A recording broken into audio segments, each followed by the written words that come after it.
All right, this is He Knows the Sport bringing you that heat and that fire. Man, man, man, man. I can't freaking believe this. Wow.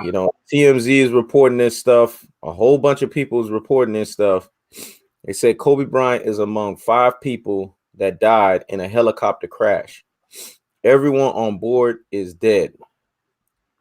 I don't know how I'm feeling about this. I'm feeling some type of way about it. But I'm going to tell you guys like this, man. Kobe Bryant was a legend like nobody's business. This man embodied the game of basketball on epic proportions and on epic magnitudes. The fact that I'm hearing that Kobe Bryant died, I don't got time. I'm gonna tell y'all that right now. I'm starting this live. I'm gonna tell you that right now. I don't got time for no foolishness.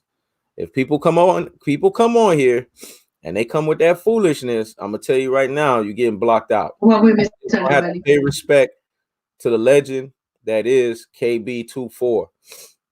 Before I gather my thoughts and I continue to think of anything else, Richie Rich, man, go ahead, man. Just go ahead and talk, man, to the people and let them know because I'm still trying to gather my thoughts right now, man. This is sad. Wow, man. It's just sad all around, man. Shouts out to you guys, He Knows, Tom Ross, the chat, man. But it's just, man, like gut wrenching news, man. Like a dagger just goes through your heart, man. Kobe was one of the greatest to ever do it, man. And he's gone now, man. I mean, it was showing it.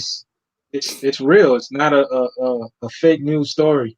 I mean, all the major networks are showing it. CNN, ABC, they're all coming with that breaking news, and they're showing the helicopter actually on fire, man, in Hollywood Hills.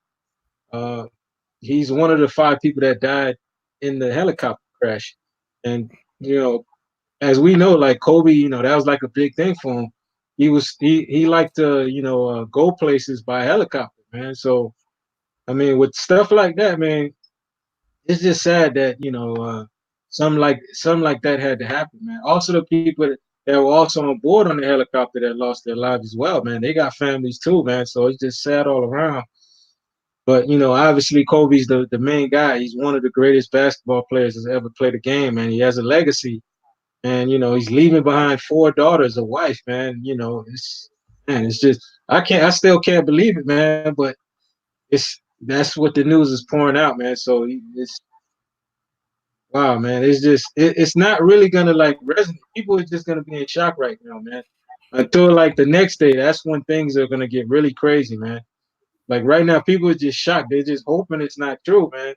But it's true, you know. He had a lot of people that supported him. He had a lot of fans. Man, it's just I don't know, man. I don't have many words right now, man. Rest in peace, man. Prayers to his family, man. His loved ones, his friends. Hopefully, man, they could, keep those people keep those people in prayers. Hopefully, they can find some way to endure something like this, man. But it's gonna be tough. The basketball world, man. These players, man, that all looked up to Kobe, man. That all were looked at him as the standard, man. These guys are gonna be rocked as well, man. So, man, I don't know what else to say, man. I'm just shocked, man.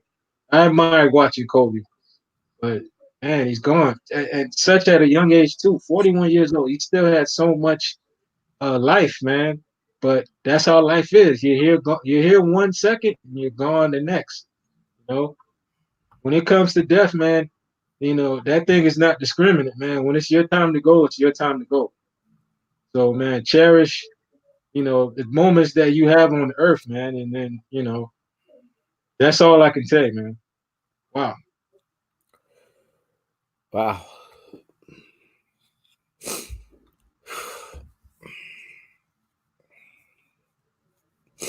Tom Ross, talk to them, dog. I'm feeling some type of way right now.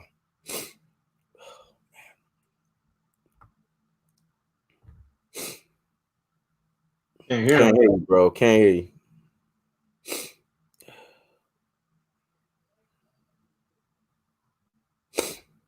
Damn.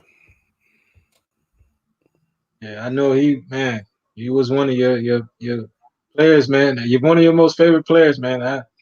And I know you're going through it right now, man. You know. Damn, that hit me hard. Yeah. I couldn't believe that. Shit, y'all understand how much I rock for Kobe, man. Y'all understand that was the dude right after MJ, man. That was the dude. I can't believe this. Richie Rich, man, just keep talking, dog. I'm still in my thoughts right now. Yeah, man. I mean, I can see why you're in your feelings at the moment, man. He's one of he knows his favorite basketball players. You know, after MJ was the first player that he knows rooted for, man. You know, we were rooting for it, and then when MJ was gone, you know, he went with Kobe Bryant, and you know, I could tell he knows he liked Kobe more than Jordan, man. Just the way that he rocked for him, the way that like he went to bat for Kobe. He like stuck his neck out for Kobe, like to defend Kobe and root for Kobe, and you know, even put Kobe on MJ's level, man. At certain points of the game, you could tell that you know he liked Kobe more than MJ actually, man. And like just to see this breaking news just happen, man. I know he knows is going through it. Not just he knows, many other fans, because Kobe had so many fans like he knows that rock for him. The people in China, man, how they used to rock for Kobe. You know, people over here in the States, man, Kobe has a lot of followers, you know. And it, you know, this is why, you know, like like on here we all debating stuff about, you know, these players like LeBron James and stuff like that. But we keep it strictly basketball, man. When it comes to off the court stuff, man, we respect these guys. You know what I'm saying? Everybody is well respected. We keep it straight b-ball. But man, it's just tough to see this type of news, man, because this is one of the greatest players to play, man. He left his mark on this game, man. Whether you respected him or not, this guy truly left his mark on this game, man. And to see him going like this, man, is just truly sad, man. And knowing how this is going to impact, it's not just going to impact the basketball world. It's going to impact all the sports world, because everywhere you're going, you're tuning in. They're coming in with this news, man. They're bringing this news saying that Kobe's passed, man. And it's just gonna, I don't know, man. It's gonna take a long time to like, you know, get past this, man. You know what I'm saying? For people who are basketball enthusiasts, you know, it's gonna be hard to, you know, just let this one go, because Kobe was a pioneer in the game.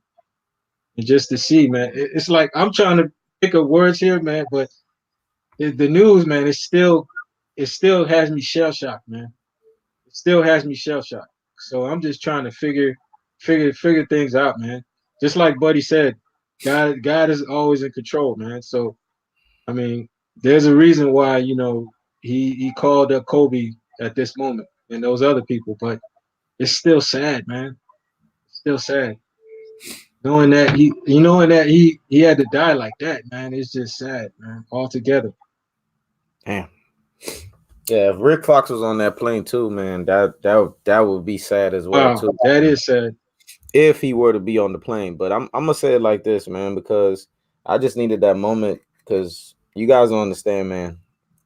No wonder today, because today, this morning, I woke up, you know what I'm saying, right after I did my workout, I was feeling a headache, man. I couldn't understand it. I was feeling a weird headache. I was like, what the hell's going on with me? People don't understand sometimes in life.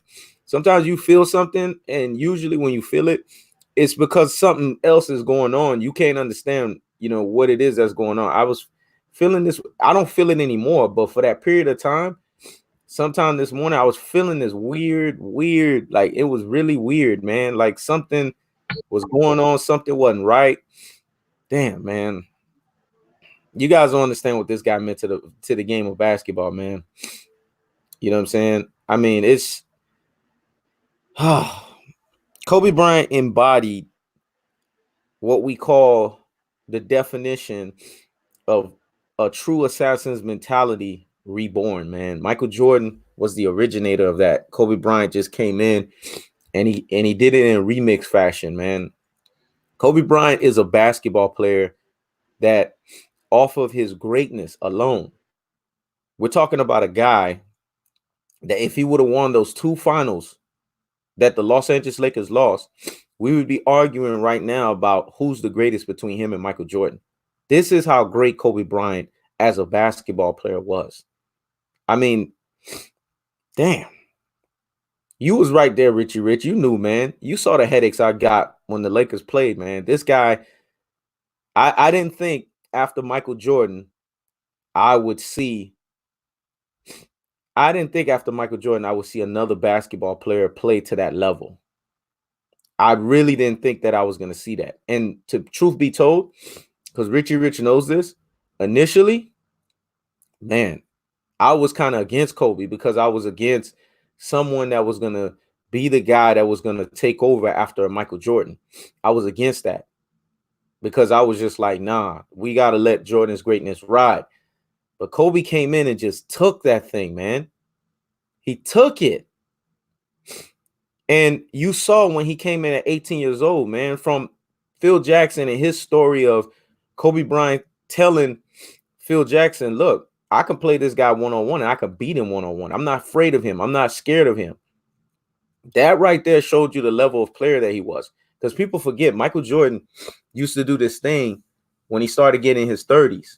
Jerry Stackhouse ended up being one of those players that Michael Jordan did it to. And the whole thing Michael Jordan would do is when a young rookie would come into the league that they would say would be the next version of him or would be this next superstar, so to speak, Jordan would play against that rookie and he would try to just drop bows on them. You know what I'm saying? Try to drop dimes on them and to embarrass them. He tried that on Kobe Bryant, and Kobe Bryant gave him 32 points, then turned around and gave him 36. This is when Jordan realized that, and this was Jordan's confession that, man, this was my heir apparent. This was the guy that resembled me. This was the guy that was the embodiment of who I was. This is the guy, when I see him play basketball, I see myself. In so much so that Jordan in the All-Star game told Kobe Bryant a secret. And Kobe Bryant, when he was interviewed after the secret was rendered, they asked Kobe Bryant, what did Michael Jordan tell you? Kobe Bryant said, if I tell you, I'm going to have to kill you. Because it was basically a passing of the torch, a passing of the guards. Because Michael Jordan saw in Kobe Bryant basically himself. It was an embodiment of heir apparent. It was basically like, okay, I see what I see in you, so I'm going to pass this thing to you. Especially when he saw the way that Kobe Bryant was sticking it to Scottie Pippen. You remember Richie Rich? Kobe Bryant was blown by Scottie Pippen's defense. Do you guys understand how hard of a level of a player that Scottie Pippen was, man? Do you guys understand that? And Kobe Bryant turned around and lashed him up. That's what's up, YC, man. Appreciate that. That's the thing, man. People got to understand.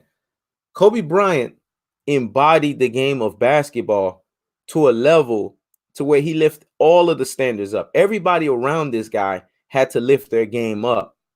Everyone around him. This guy came in and gave you 120% each and every time he stepped on the basketball court. This is who he was. Blood, sweat, and tears. This is why Lakers fans, Lakers Nation are spoiled to a degree because they cannot accept mediocrity. They can only accept blood, sweat, and tears. And this is what Kobe Bryant gave in 20 years of basketball, man. 5 NBA championships. Should have had more regular season MVPs. Was robbed. Should have had more NBA championships because the NBA froze out the whole Chris Paul situation to ensure that Kobe Bryant wouldn't get more championships, man. I mean, it's just ridiculous, man. It's ridiculous. And I'm sure Tom Ross, he got off because, you know, his connection was bad, but you could tell, I could tell he was feeling the way that I was feeling when he was about to get ready to talk. This is terrible, man. This is sad. And, you know, this is a time where NBA fans get around collectively and they, you know what I'm saying, say, you know what? We got to give Kobe Bryant his just due. Whether you like Kobe Bryant or you didn't, you got to respect what this man brought to the game of basketball, man, because he played the game at the highest levels. Kobe Bryant played basketball to a degree and a level to where he made everybody. I mean, the guy that a lot of people like, LeBron James, right? And there's no hatred towards LeBron James here because I don't have no hatred in my bone towards him. I just like to talk about him in his truest and his most properest levels as a basketball player. But even he talked about Kobe Bryant in so many degrees.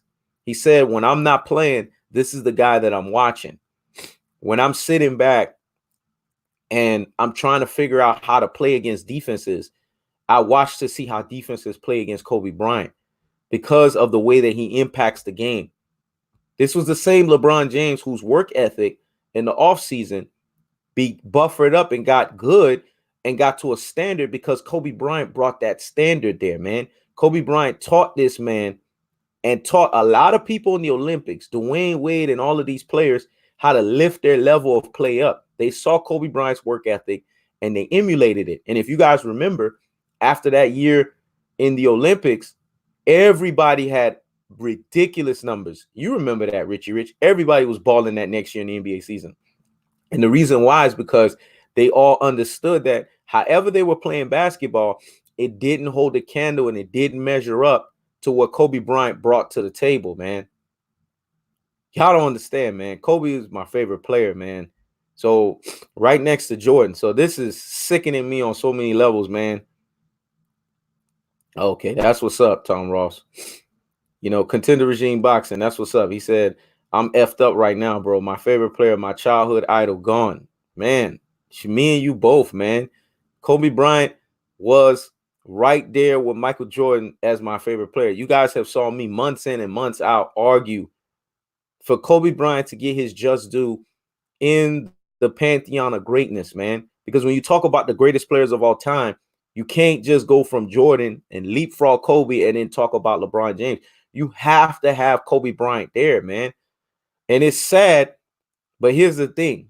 And Richie Rich, I want you to talk about this because this is what they do to, you know what I'm saying, these athletes, these stars. This is what they do to superstar people. They remember them at their truest and their most properest levels when they're gone, when it's too late. Now watch. Now all of a sudden, because the media is very masterful in their dupery of doing this stuff, now they're going to remember that Kobe Bryant is all of a sudden part of the greatest of all times. And that's sickening. But he knows the sport felt that he needed to say that because you guys are going to pay attention, man. And in Prediction King fashion, you guys are going to see what I'm talking about. The media is going to now try to say, oh, Kobe Bryant was one of the greatest players of all time. This is sickening because he should have already been on the damn list. They shouldn't have leapfrogged him. Talk to us, Richie Rich. Yeah, he knows, man. You told nothing but facts, man. I totally agree with you, man, and all the stuff that you said, man. Especially the doubters, the naysayers, people that were trying to, like minimize Kobe's success in his 20-year career in the NBA. All the great things that he's done, man, in the league. He left a mark on the league, but you had all these guys trying to belittle like his accomplishments, man. But now these are going to be the same detractors, man, that are going to say, yeah, Kobe was one of the greatest to ever play the game. Man, you already know what's going to happen. That you told it how it needs to be said, man. That's all you're going to hear now. It's that's how it's always been. They remember when you when you're gone, and that's when they try to uplift you. Why this guy was one of the greatest players that ever played the game. Probably the most skilled player offensively that ever played the game, man. But but because he patent his moves after Kobe, after Jordan, which isn't wrong. Jordan is the greatest player to ever play the game. Why wouldn't you want to patent your why wouldn't you patent your moves after a player like of that regard? You see how successful he's been, 6 for 6 in the NBA. One arguably the greatest player to ever play the game. I don't see nothing wrong with what Kobe did, but this is what these naysayers, these haters are gonna be saying. Oh, they're gonna come out of the woodwork, man. And it's sad, man. You gotta remember these guys, man, because you never know when these guys are gonna be gone, man. And look what happened today, man. One of the greatest players, man, is gone, man, in an instant. That's how life is. You hear it 1 second, you're gone in an instant, man. So we gotta remember these guys. When we see greatness, we gotta remember it, man.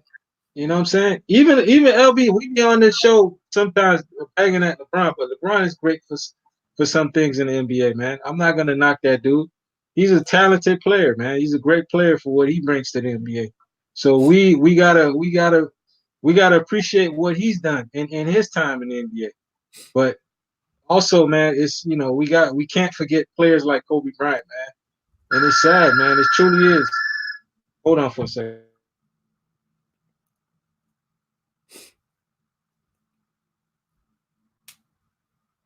Sorry about that. I had a call that was coming in. But yeah, we gotta appreciate this guy, man. This guy has put in 20 years, man, blood, sweat, and tears in this game, and it was tough to see before this moment how people used to like say, nah, man. They used to talk about Kobe shooting percentages, talk about he likes to jack up shots. He was a selfish player, man. It's all asinine stuff, man. And now you're gonna see these people try to appreciate what he did for the league, man. It's just it's sickening to me, man. But I understand that's how things work. But man, all I could just think of is family, man. They probably in some serious mourning right now, man, and they're not gonna see this dude again. He's gone. You know, the league lost a legend, man. The NBA lost the NBA world lost a legend, man. So it's tough. Mm. And the thing is, this guy's story wasn't done yet, man. His story wasn't done. I mean, he was beginning to impact people on so many levels from a motivational speaking standpoint. I was looking forward to see years to come how much motivational stuff Kobe Bryant was going to be able to bring to the table from that aspect, because his words always hit, man. When I needed to listen to somebody, I needed to get outside of my head, and I needed to listen to somebody that, you know what I'm saying, showed the embodiment of what success is about and went through the trenches, made pressure their best friend, you know what I'm saying, thrived in pressurized situations, love high degree of difficulty situations. Man, Kobe was one of the guys I looked at along with Michael Jordan, you know what I'm saying? Because I'm like, if they can handle this situation in this fashion, then that means that, and they could arise above the occasion in that situation, then that means that I could rise above the occasion in whatever situation I'm going through, man. I used to use them as my barometer for confidence, motivation, whatever I'm going through in life, man. Just use that to push me, man, because that's the embodiment of greatness, man. That hit me. That hit me hard because I didn't expect that. But it just goes to show you life is short and you got to make the most of it, man. YOLO, man. You only live once. You got to make the most of life, and that goes for all of us, man. All of us. You have a purpose, you have a mission on this planet. Make the most of it, man, in whatever fashion and whatever way that you can impact someone. You know what I'm saying? Like Kobe used to always say, be the best version of yourself in that situation. Exactly. LeBron is glow. She just said it. Watch the media backpedal by Kobe. Either that or use his death to crown LeBron. I'm gonna tell you right now, they're gonna now all of a sudden act like Kobe Bryant belongs on the pantheon of greatness. And it's sad that it took for him to have to die for this to happen. But that's what's gonna happen. Y'all gotta prepare your minds for this, because that's what the media is gonna do. They're going to try to milk this situation. And that's sad that they're going to do that, but that's what they're going to do.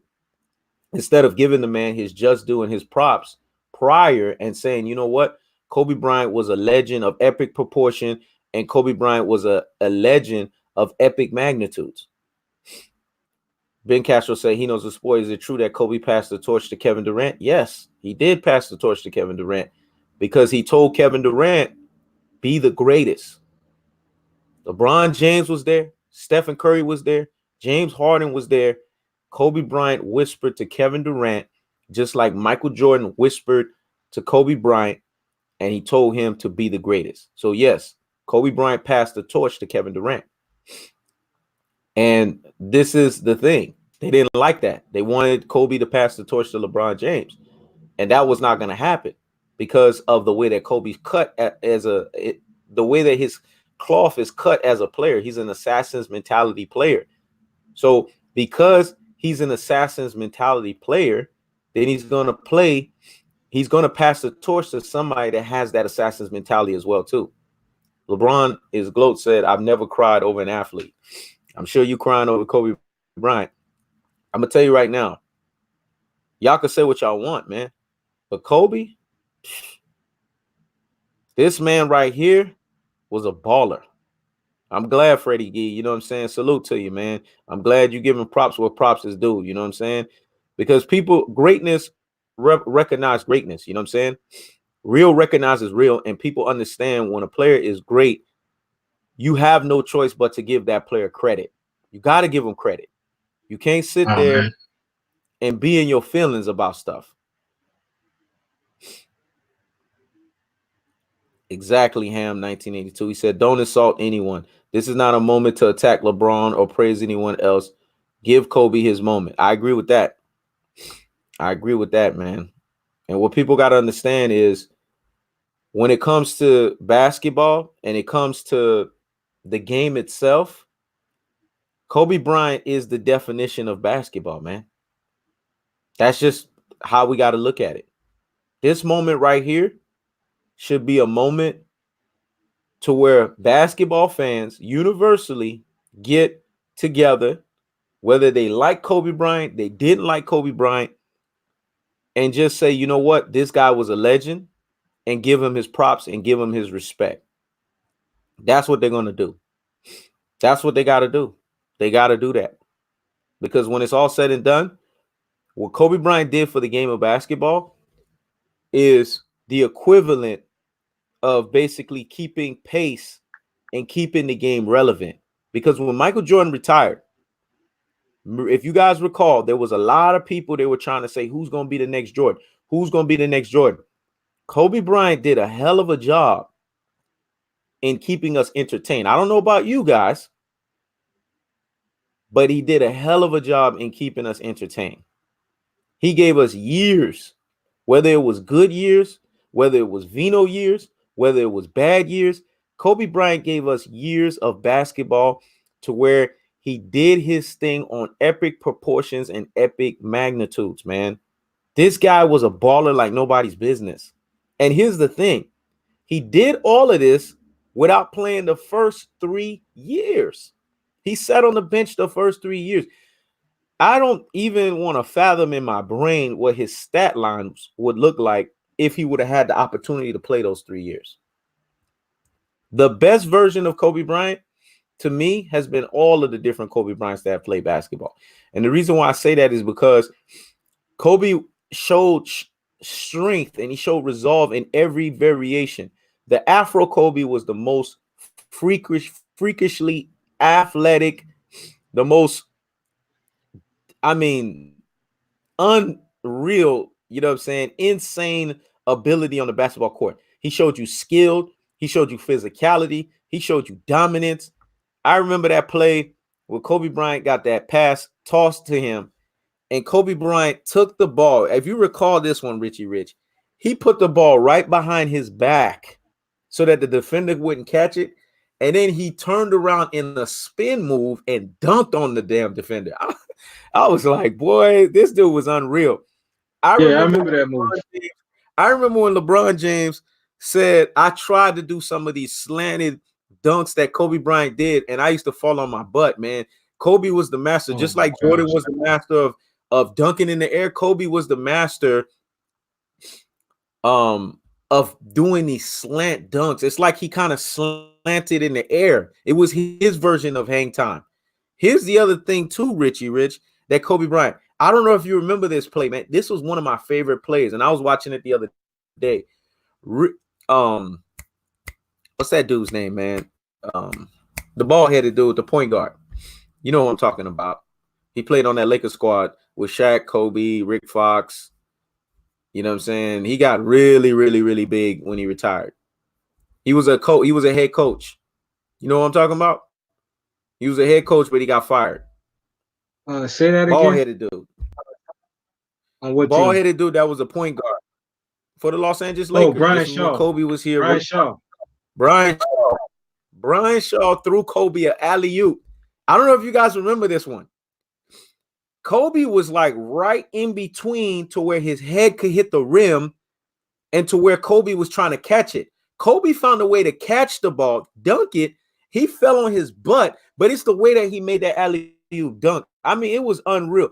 And him and Brian Shaw had this thing where they just were like connected with one another. It was a cerebral thing, man. Connect anybody's business. And man, all I could say is, damn, boy. That's when you knew Kobe Bryant's athleticism was off the damn charts. And here's was the other one that I like. When Kobe Bryant crossed that defender up from the top of the key. If you remember that, that was kind of like his welcome party. Nick Van Exel jumped out of the seat. Eddie Jones jumped out of the seat. He crossed that dude up from the top of the key, did a few dribbles, and just ramalang dunked on the cat. But here's the one that I remember, the most recent dunk. This was against the Brooklyn Nets. Do you remember this one, Richie Rich? John Legend was in the audience with Chris Egan. And they were watching Kobe Bryant. Kobe Bryant crossed up from the top of the key. I couldn't believe it. I was like, nah, old man Kobe ain't gonna dunk. He ain't gonna dunk this one. Kobe went in between and dunked on Henderson, and there was another guy, man. It was the way that he was able to dunk in between both of the defenders. This guy was unreal, man. He was unreal the way that he played basketball. And people got to give Kobe Bryant's props, man. Kobe let everything out there, man. Blood, sweat, and tears as a basketball player. But here's my favorite Kobe. I know everybody loved Afro Kobe. Here's my favorite Kobe. My favorite Kobe was from the 2004 to the 2008 era. That video game mode Kobe, the 81 point game Kobe, the Kobe that scored 62 points. I even have the minute and seconds down in 29 minutes and 36 seconds. Till this day, this record has still have not been broken, man. This guy outscored the whole Dallas Mavericks. He scored 62 points and they scored 61. And you know what was so impressive about that game? In that game, Kobe Bryant was on pace to score 130 points. Phil Jackson told him, you got to get out. You got to get out. The 81 point game, Kobe could have had way more than 81 points. And if you guys remember, when Kobe shot that 3-point shot in between Brandon Roy and another defender, he had only so much. You remember this one, Richie Rich? He had only so much degree of separation. And he shot that 3-point shot. It was a fadeaway. It was on B. Roy and Aldridge. I mean, it was ridiculous the way he made that shot. Y'all don't understand what Kobe Bryant used to do on this basketball court, man. Y'all don't understand that. Y'all don't understand what this man did on the basketball court. This guy used to do some stuff that used to make me go like, things that make you say, Talk to them, Richie Rich. Yeah, man. I'm just reading the chat, man. And I'm just seeing, man. Wow, man. It's just sad all around. They're saying that his daughter was on the plane, the youngest, well, not a middle one, the one that was training up to play basketball with him, where he had like his own little AAU team with her, Gianna. I don't know if you were fought. So she's gone too. Wow, man. That's even sadder, man. Wow. Only 13-year-olds. She's with her dad, man. You know, she's probably a daddy's girl too. So she's with Kobe all the time. Man, it's just sad all around, man. It's just wow, man. So just pray for those people, man. Pray for his family. Man, wow. It's tough to see that, you know, him and his little girl. Wow. But yeah, man, Kobe Bryant, man, just so many moments, so many memories watching this guy. And like how he knows breaking it down. Kobe has all these moments, man. The Afro Kobe, which was the athletic freakish one, the one who started, you know, like putting more like emphasis on fundamentals when Shaq left.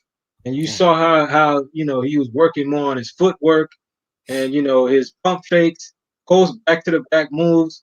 You know what I'm saying? When he switched from the 8 to the 24. And then you had the, you know, after that you had the old Vino Kobe, the Kobe that he still had everything. He was a little he was a little step he lost a step, but that Kobe was still able to light you up, man. That Kobe was still able to go into that mode where he was still able to play with the best of them and go at the best of them. So, Kobe, that he truly is a transcendent player, man. A player that showed that he was able to, uh, evolve his game in the league. He's a dying breed, man. He's a dying breed. Yep. You know, and they don't really make him like that anymore, man. So this dude is definitely gonna be missed, and it's not just his on court personality; it's off court personality too. Just a guy, man, a competitive player, a guy that thinks that he can do it, man. He's not gonna back down. He's not gonna run away from the challenge. And if he loses, if he falters, he's gonna go right back into the lab, train harder, exert himself harder, man. You know what I'm saying? And push himself to where he can finally taste success. So, with that, yeah, I look at Kobe as that like, man, you could really learn something from this guy, man.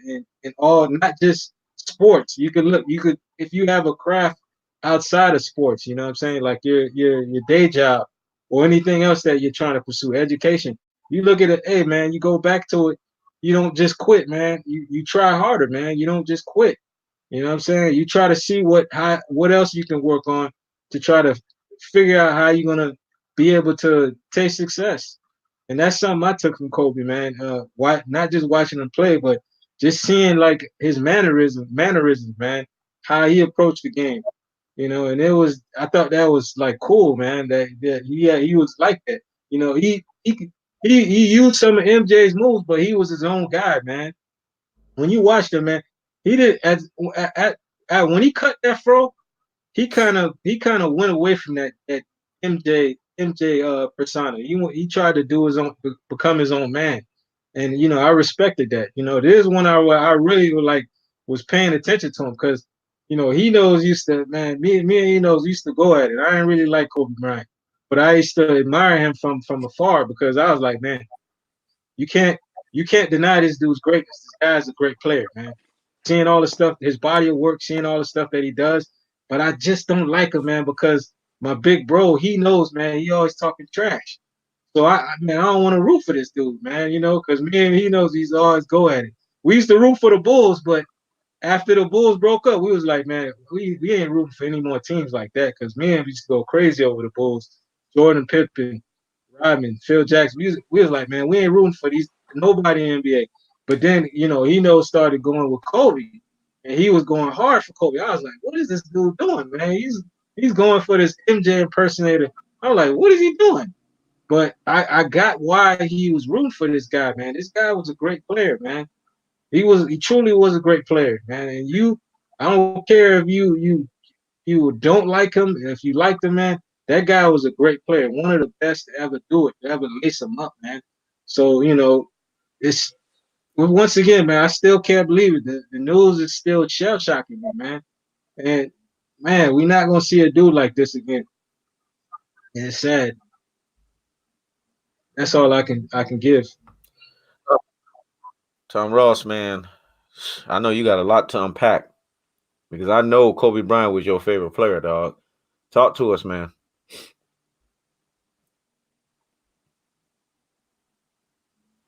Can y'all hear me? Yeah, we can hear We you. hear you. I can't hear nothing, man. You All can't right. hear Well, when nothing. he gets back in, we'll go from there. But yeah, man. Wow. And now that I was reading through the chats, they were saying that his 13-year-old daughter was with him. Wow. But local news says she wasn't. So Hurricane Carter says TMZ is saying that the 13-year-old was with him, but local news says she wasn't. So they'll have to figure that out to see if that is the case or not. If she Yeah, was with him, that's even worse because you don't ever want to hear about it's already bad that Kobe Bryant, you know what I'm saying, has passed away, right? But to have a daughter, especially one that's a teenager, that's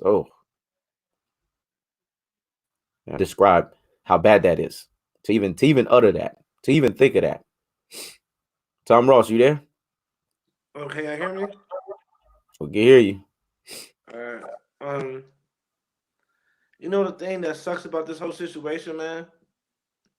Because Hmm. we know life, you know, it's unpredictable. But what sucks is it was as if Kobe died twice, man.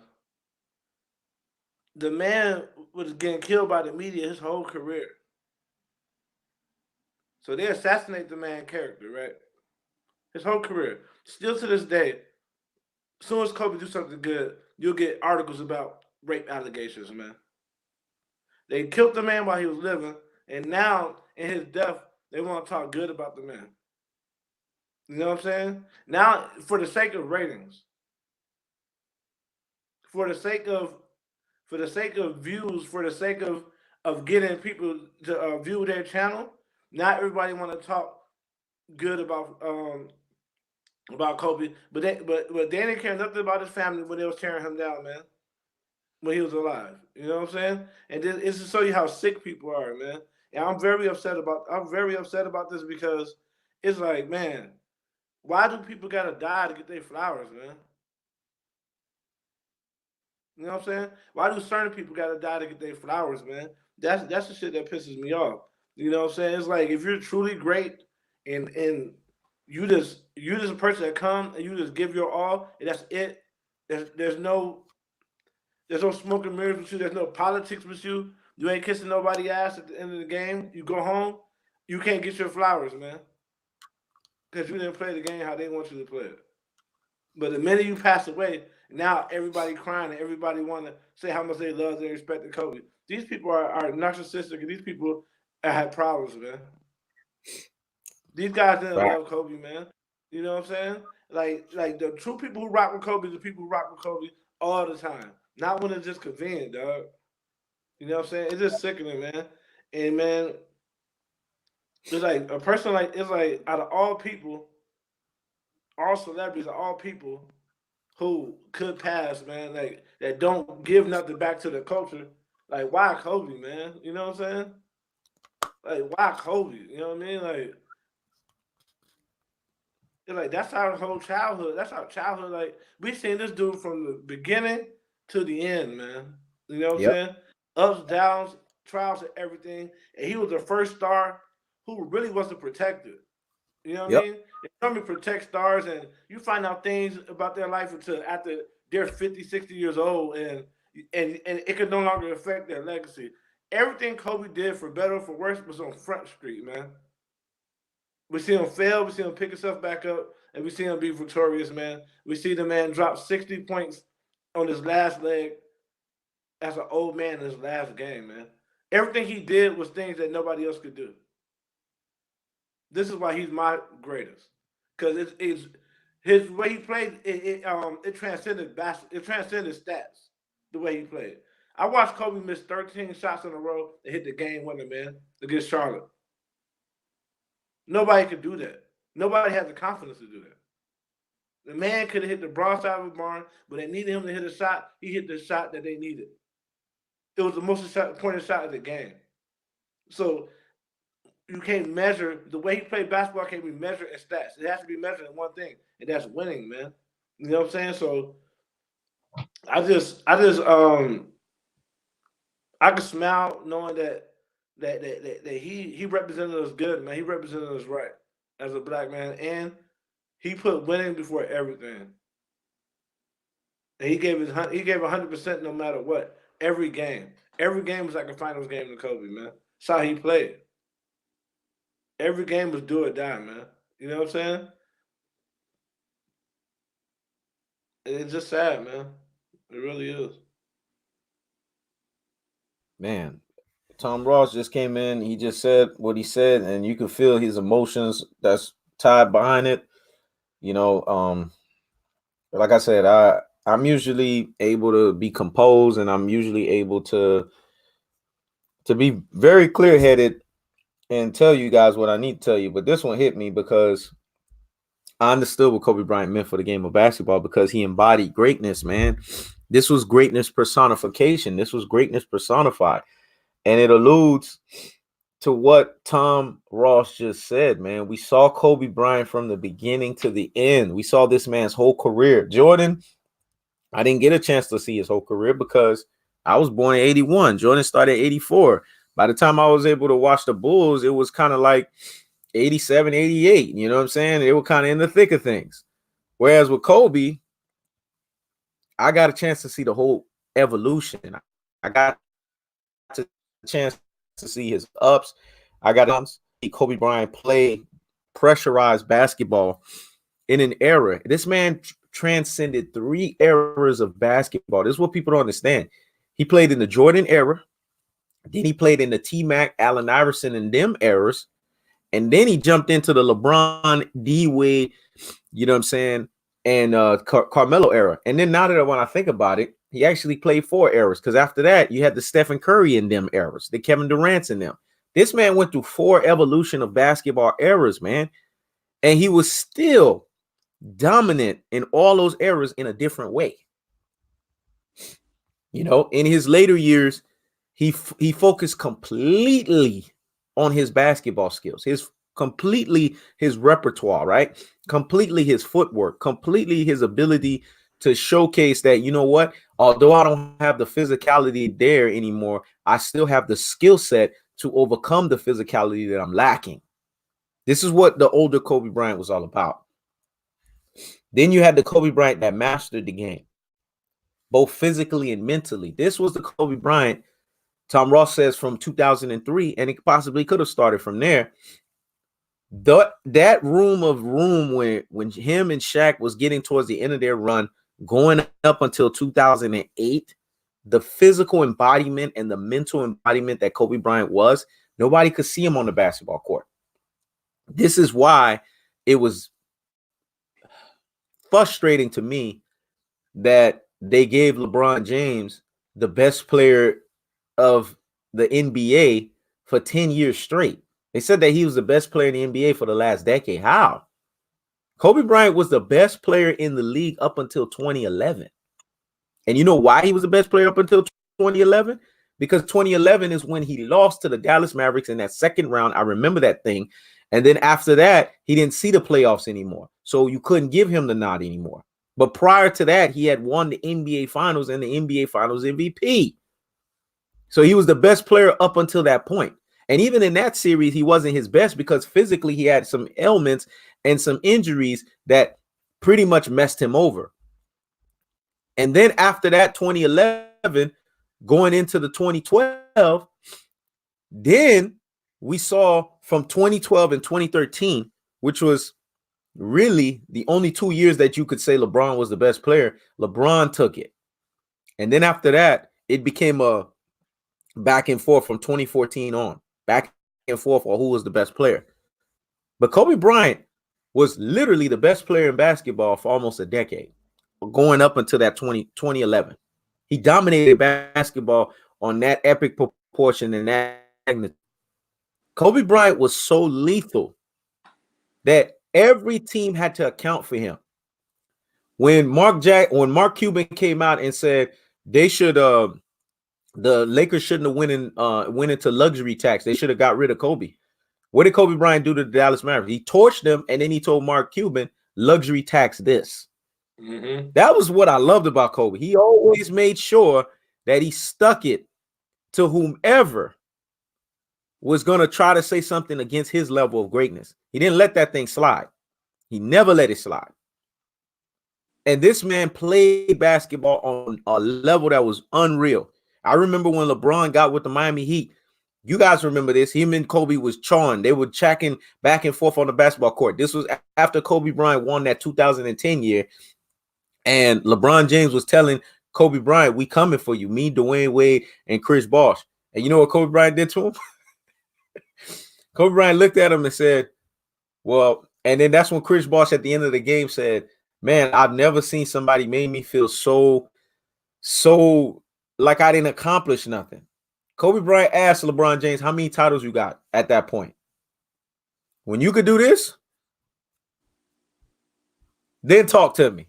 And then Kobe Bryant was walking down the rest of that court like, yeah, you still got to come see me.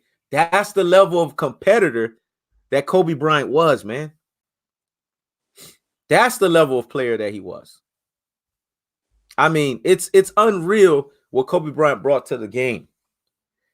And then people forgot the Olympic squad went into a place of shame in 2004 and 2006. Who brought them back to that level of respect in the redeemed team of 2008? Tom Ross, I'm gonna let you go on with that one, dog. Who brought them back to that level of respect? Kobe. And not only did he bring them back, but Kobe was the best player on a team full of the best players in the world. Like literally, they're looking at Kobe like, bring us home, man. These dudes supposed to be able to function without Kobe. But Kobe literally had to make all the winning plays that game against Spain. Yep. D Wade was doing this thing, but D Wade was keeping them in the game. Kobe was making those plays that was breaking their backs. But outside of that, these guys they went from being the best in the world to being Kobe's little brothers, basically. Yep. Like you know how your little brother cheer you on, like you know what I'm saying? Your little brother go get you, like, hey, such messing with me, man. Yep. I need you, like this. So it was a different in skill. When Jordan played with Magic Johnson, Larry Bird, he played amongst peers. He didn't have to do too much. But when Kobe played with these guys, his number one thing was to close the games and to guard the best player on every team. Kobe should not have to even been doing that at his age. But he was the only one that Coach K trusted to do those things. That's going to show you that Coach K even knew there was a different level of basketball play between Kobe, LeBron, and everybody else. Because if people got to forget, LeBron failed when he went to the Olympics without Kobe. Because there was no closer. Yep. He couldn't close. So they lost. They were getting their ass whooped. But I need y'all, when we get through this live, I need y'all to go back and watch that game against Spain where literally every point down the stretch that mattered, Kobe either assisted on. They say Kobe can't pass, but Kobe knows how to make the winning play. He don't make the right play. He makes the winning play. If he know you're not gonna hit the shot, you're not gonna get the ball. Kobe had turned into a pure point guard in the last 6 minutes of that game. He had made every play down the stretch. So that goes to show you that it wasn't that Kobe didn't know how to pass or couldn't pass. Kobe knew when to pass. He knew when to pass. You ain't never seen a game where Kobe passed the ball to somebody when he should have been taking a shot. He ain't never passed the ball to somebody who lacked luster. It was the people who he knew could make that shot. To Shaq, to Paul Gasol, to people who were supposed to be taking the shot, not to somebody coming off the bench.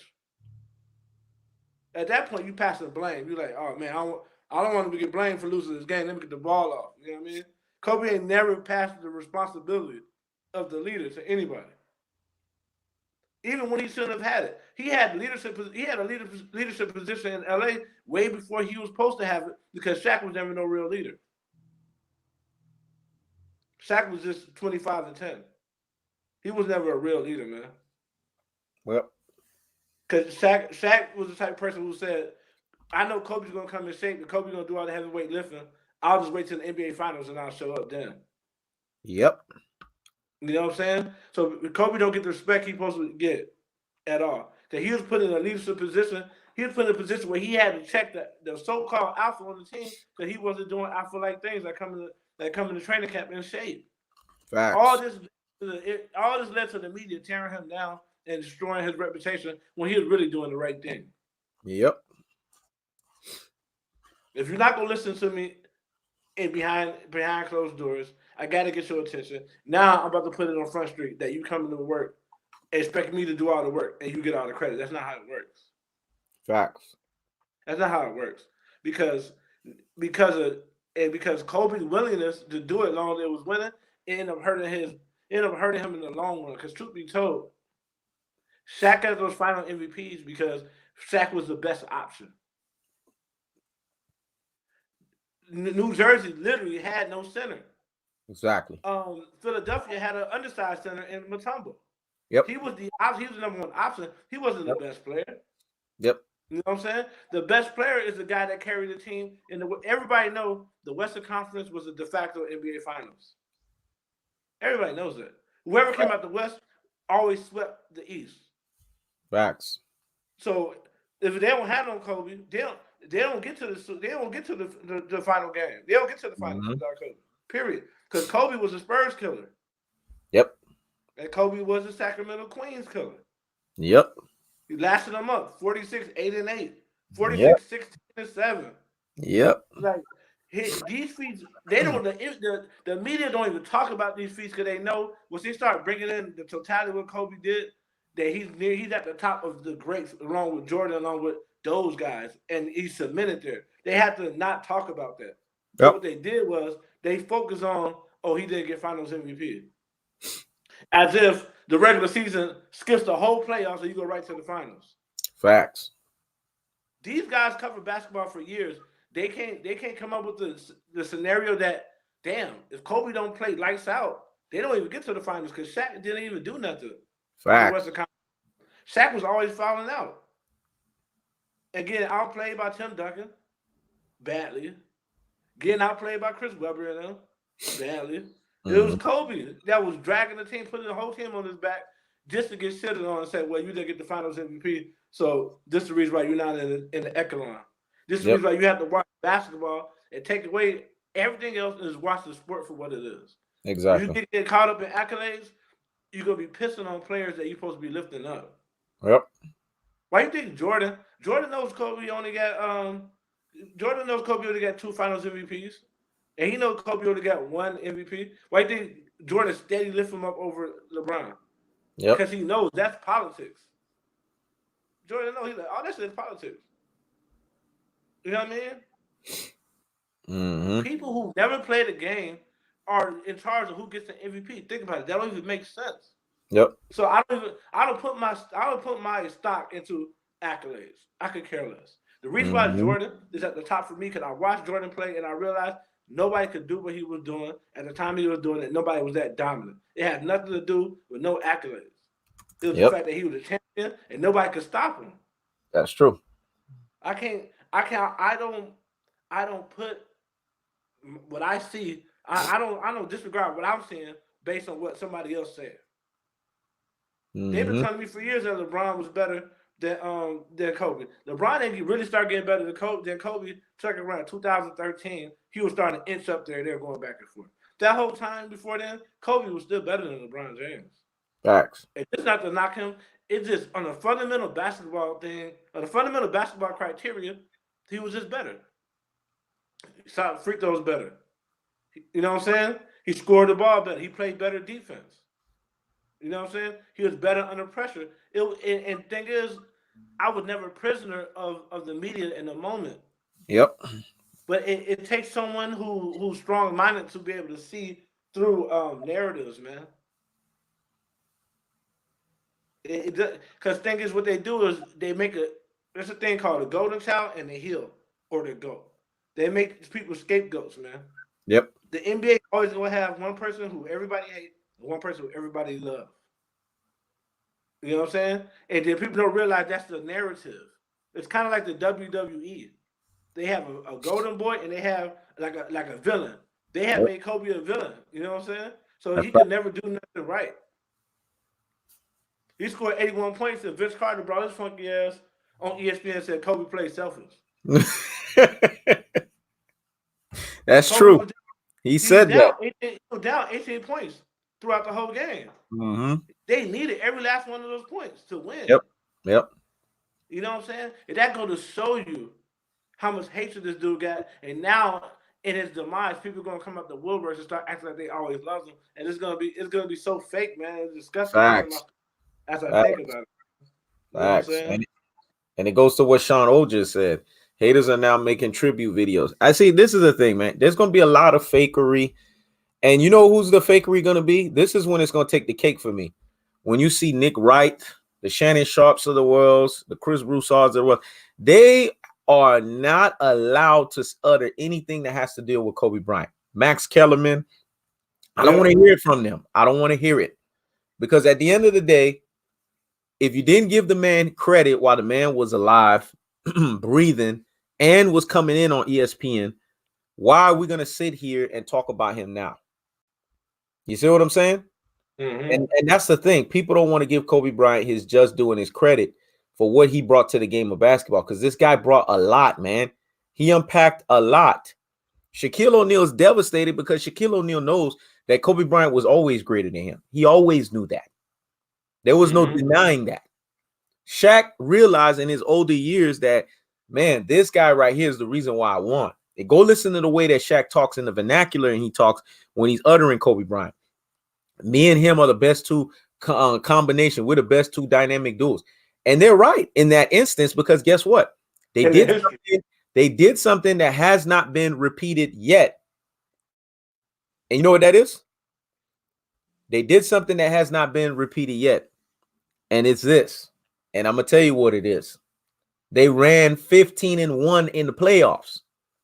This has not been defeated. This has not been beaten yet. And you know why? Because that's an oppressive feat within itself. And look at the teams that they ran 15-1 on. This was the Sacramento Kings, the San Antonio Spurs, the Portland Trailblazers. These are the teams that they ran this thing on.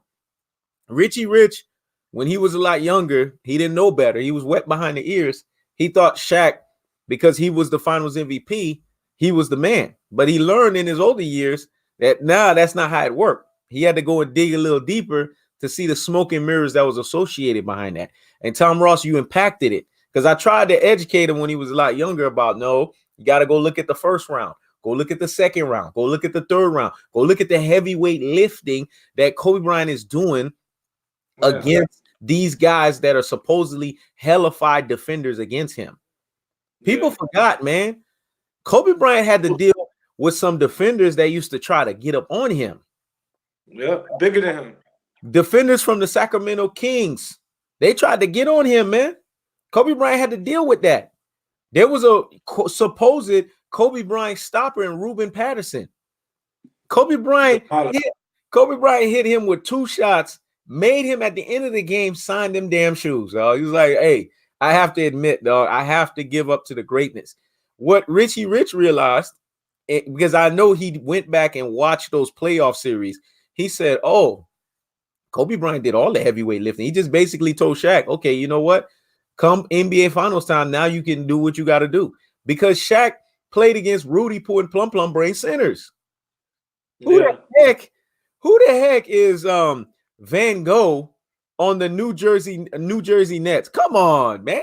You didn't think Shaq was going to treat him like a redheaded stepchild? What's his name? Dikembe Mutombo. He was at the end, and he was 2 skinny bones. You didn't think Shaq was going to ramalang him? Come on, see? This is the smoke and mirrors that people didn't pay attention to. Kobe Bryant prepped Shaq so that he could say, okay, I'll let you get the finals MVP in the NBA Finals, because I don't really need to do that much work. You got somebody that you can abuse down there, so I'm going to just dump it to you down low and let you go to work. Here's where that failed. When Shaquille O'Neal went up against Ben Wallace and the Detroit Pistons, and Shaquille O'Neal got too heavily overweight and he wasn't in shape, and this is where his cons were starting to outweigh the pros. And Kobe Bryant couldn't just dump it to him no more for him to just dominate. So Kobe Bryant, and this is the thing of why the Lakers lost to that Detroit Pistons. See, lest y'all forget, lest I have to remind you, I'm going to draw y'all back into what we call memory lane. Kobe had to do this insane thing of playing defense on both Chauncey Billups and Rip Hamilton at the same time. Do you not understand how both of those guys were so demoralizing to the Los Angeles Lakers defense? There was nobody on the court who could guard him. If Kobe was locking up Chauncey Billups at that time, Rip Hamilton was going off.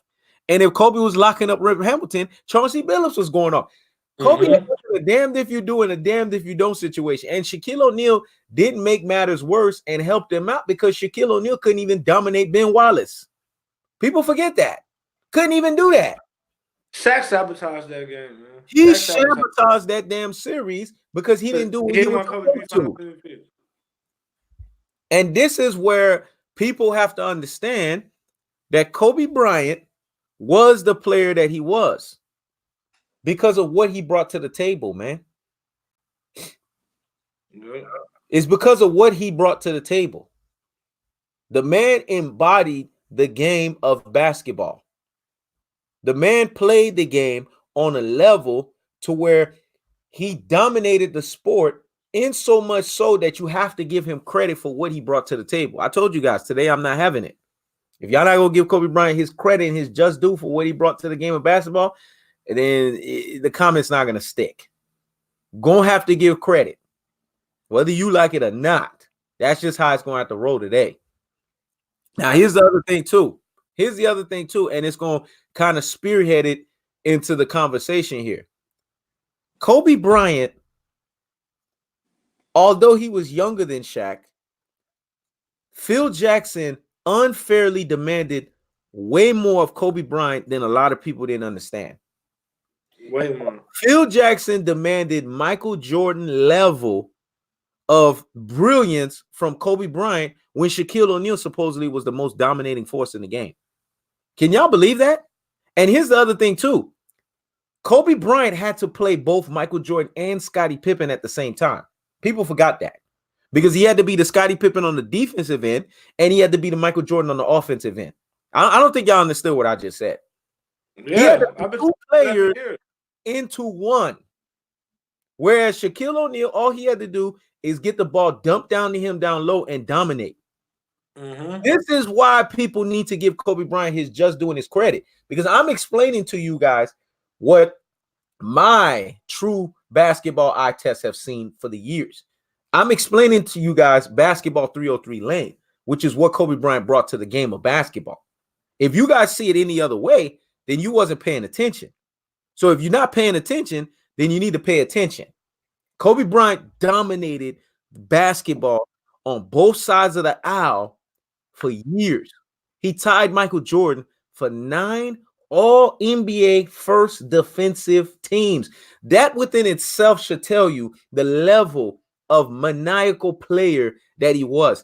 When you watch Michael Jordan play and you watch Kobe Bryant play, they play with a maniacal, diabolical way to where they dominated basketball. It was kind of like they were men among boys. And Tom Ross said something earlier in the Olympics. It's only one thing that I disagree with. Jordan actually was the man among the boys in that Olympic squad. Magic Johnson and Larry Bird and them was just there to ensure things were good. But if you recall, Tom Ross, when things got a little shaky, guess who came out? Guess who came out when things got a little shaky? The tongue got to the wagon.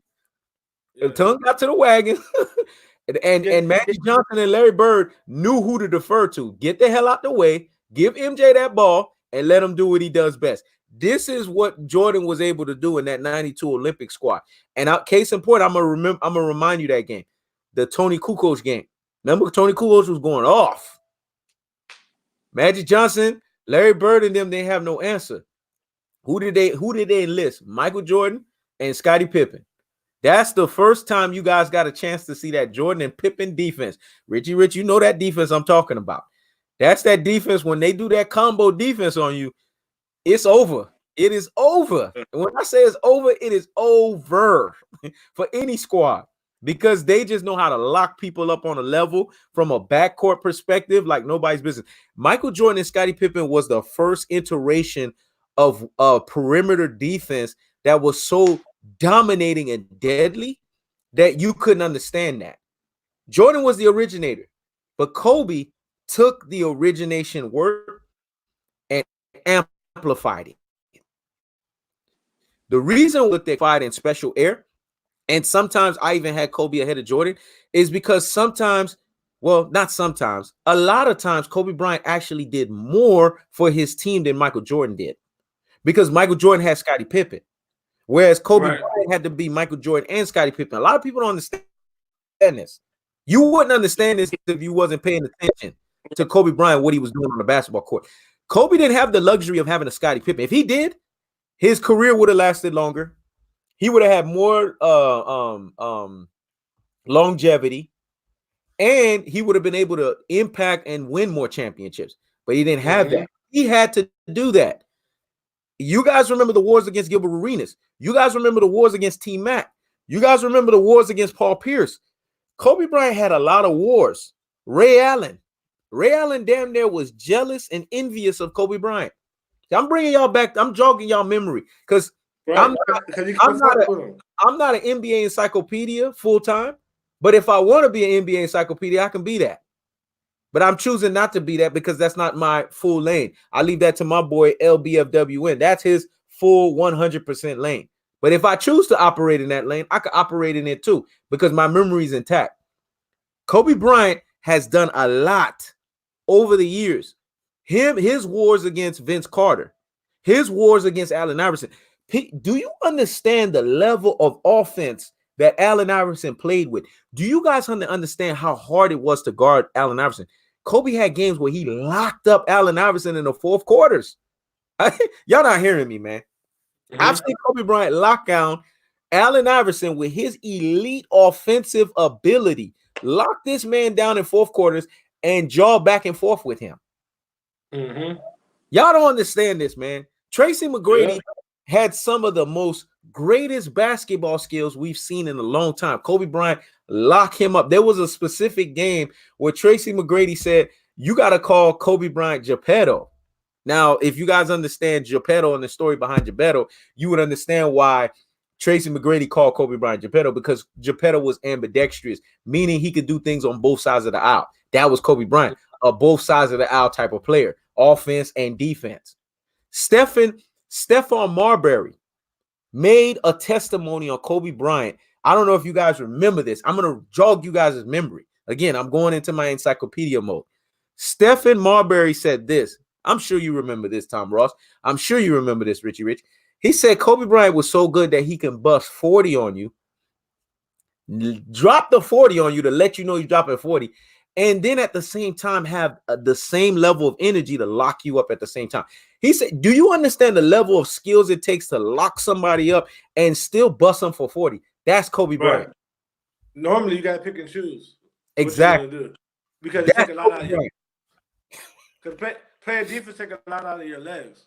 Yep. Kobe was so dominant that Amari Stoudemire was asked on Steve Nash's second MVP run. He was asked, so who you got the MVP? He's sitting right next to Steve Nash. He said Kobe's the MVP. Who better than Kobe? Exactly. This is how dominant he was that he could not deny the fact, even in front of his own teammate, who was the MVP. Facts. He said Kobe's the MVP. He's the best player in the league. This is the reason I think a lot of people don't realize where Kobe really supposed to be in the pantheon, because Kobe got 5 championships from a team who gave him nothing in his prime. Facts. They wasted Kobe's prime, man. Literally. How many people you know get their primes wasted and still get 5 rings out of it? That's all skill. Because he got 2 before his prime when he was all raw athleticism and he was becoming of age. Yep. Then he goes his whole prime from 2003 to 2007 with nobody. Then they finally give him something on the tail end of his prime. That's unheard of for him to come out with 5 rings still, man. Facts. You know what I mean? That goes to show you it was like we still don't know what Kobe should have or could have been.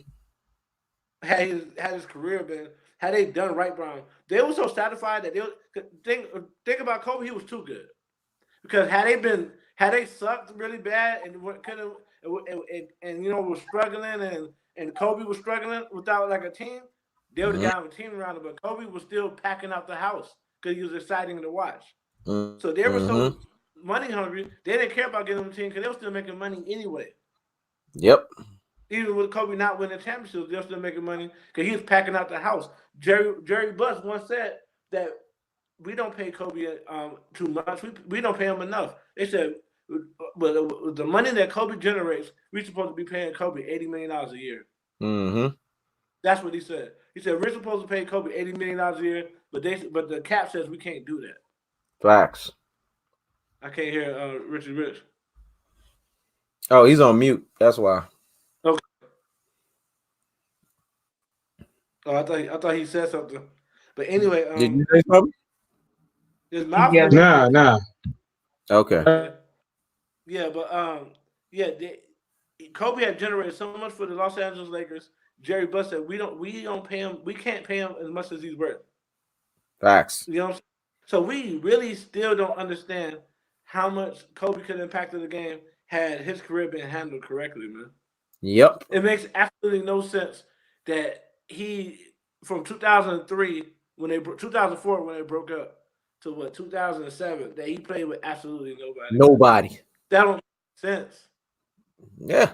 And we're still getting these guys to the playoffs. It makes Mhm. no sense. That type of level play with there's one other superstar with the guy on chips. He was shooting. He scored 81 points on a 66% clip. Do you know what that means? Yep. Because what Chamberlain did his, he was barely over 50%. He's like 55. Yep. So that means so that means that day when they sat Kobe down, when he scored three, he could have did 80 points then. When he scored 63 and three quarters, he could have did 80 points then easily. Like he could have did 80 points on several occasions. It was Yep. kind of like Kobe at that moment could have did whatever he wanted to do. There was nothing you could do to stop him. We never really seen anybody dominate like that because no other two guards ever put up Will Chamberlain numbers outside of Kobe. Facts. This this dude put up Will Chamberlain numbers. People don't realize the reason why Will Chamberlain scored so many points all the time. Do you know how many possessions they had a game? They was average like 150 possessions a game, man. Yep. In those games, Will Chamberlain wasn't the only big scorer. Elgin Baylor had like 50 points too. Or he had like 40. You know what I'm saying? They averaged so many possessions. They got guys with 60 rebounds a game. And Mhm. all the stats back there was inflated. But now you got somebody doing Will Chamberlain stats in a post Michael Jordan modern era. That's Think true. about that, man. And the only reason why he's not getting the credit he deserves is because he was Kobe Bryant and the way he carried himself. That's true. Anybody else, they'd have put them at the top. They'd be like, yo, as far as basketball skills concerned, you at the top. But they didn't want to give the man his flowers while he was living. So guess what? We don't give him his flowers, man. We're gonna make sure we be the ones to do it. Yep. That's true. Yeah, man. That's true. Richie Rich, you got anything you want to say, man? Yeah, we definitely are gonna make sure he gets his flowers. Plus all uh, the dudes in the game right now, they're gonna make sure Kobe lives on, man, through them. You know, you can already see it how Kobe's impacted the game. I mean, LeBron and Wade, you know, they don't really play like Kobe Bryant. I mean, Wade had a closing mentality, but he don't really remind me of Kobe like that.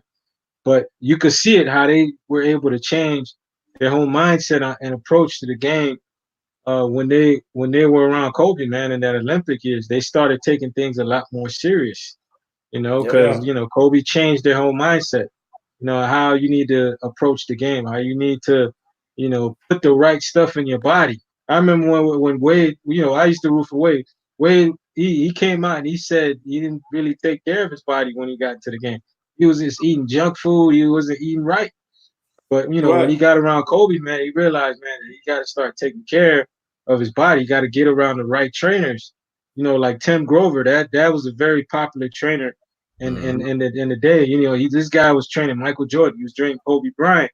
You know, he trained D Wade. He trained other greats in the game. He Mhm. trained other popular players.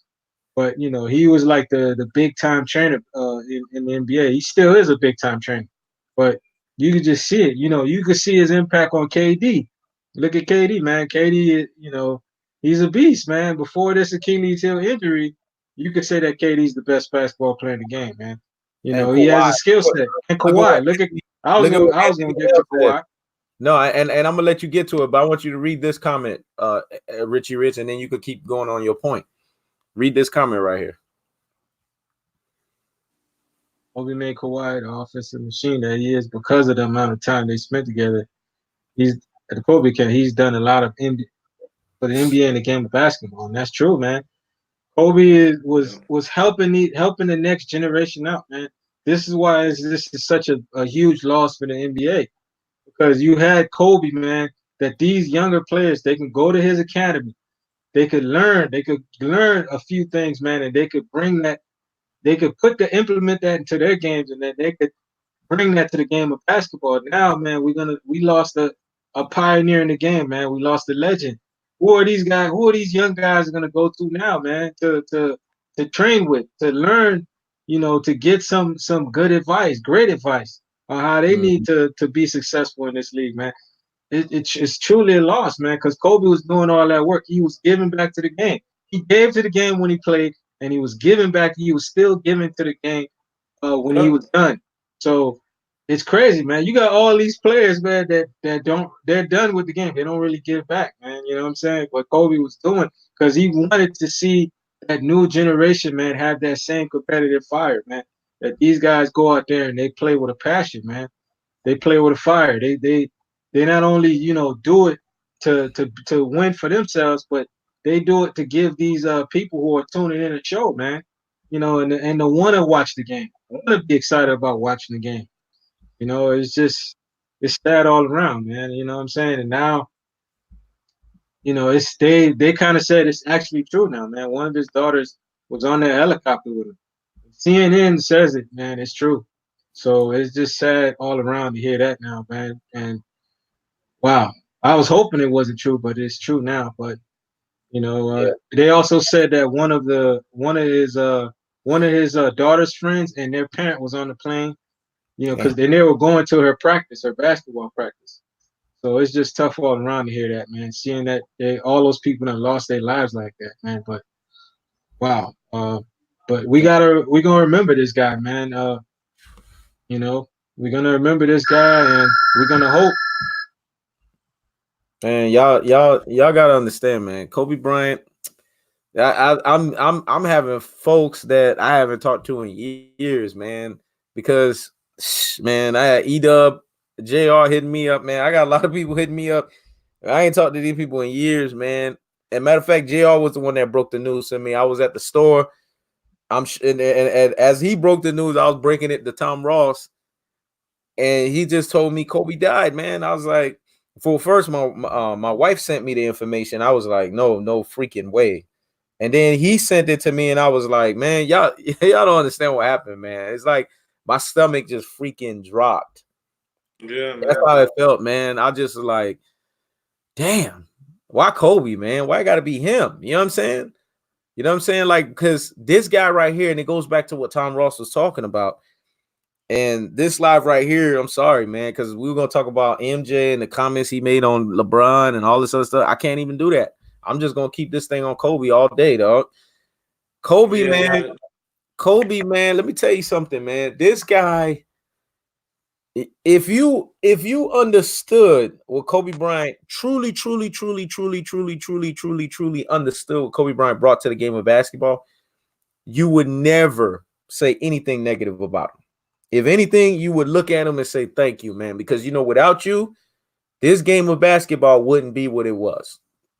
That's what you would be saying. You would be thanking Kobe Bryant for the level of greatness that he dropped bows on teams left and right, man.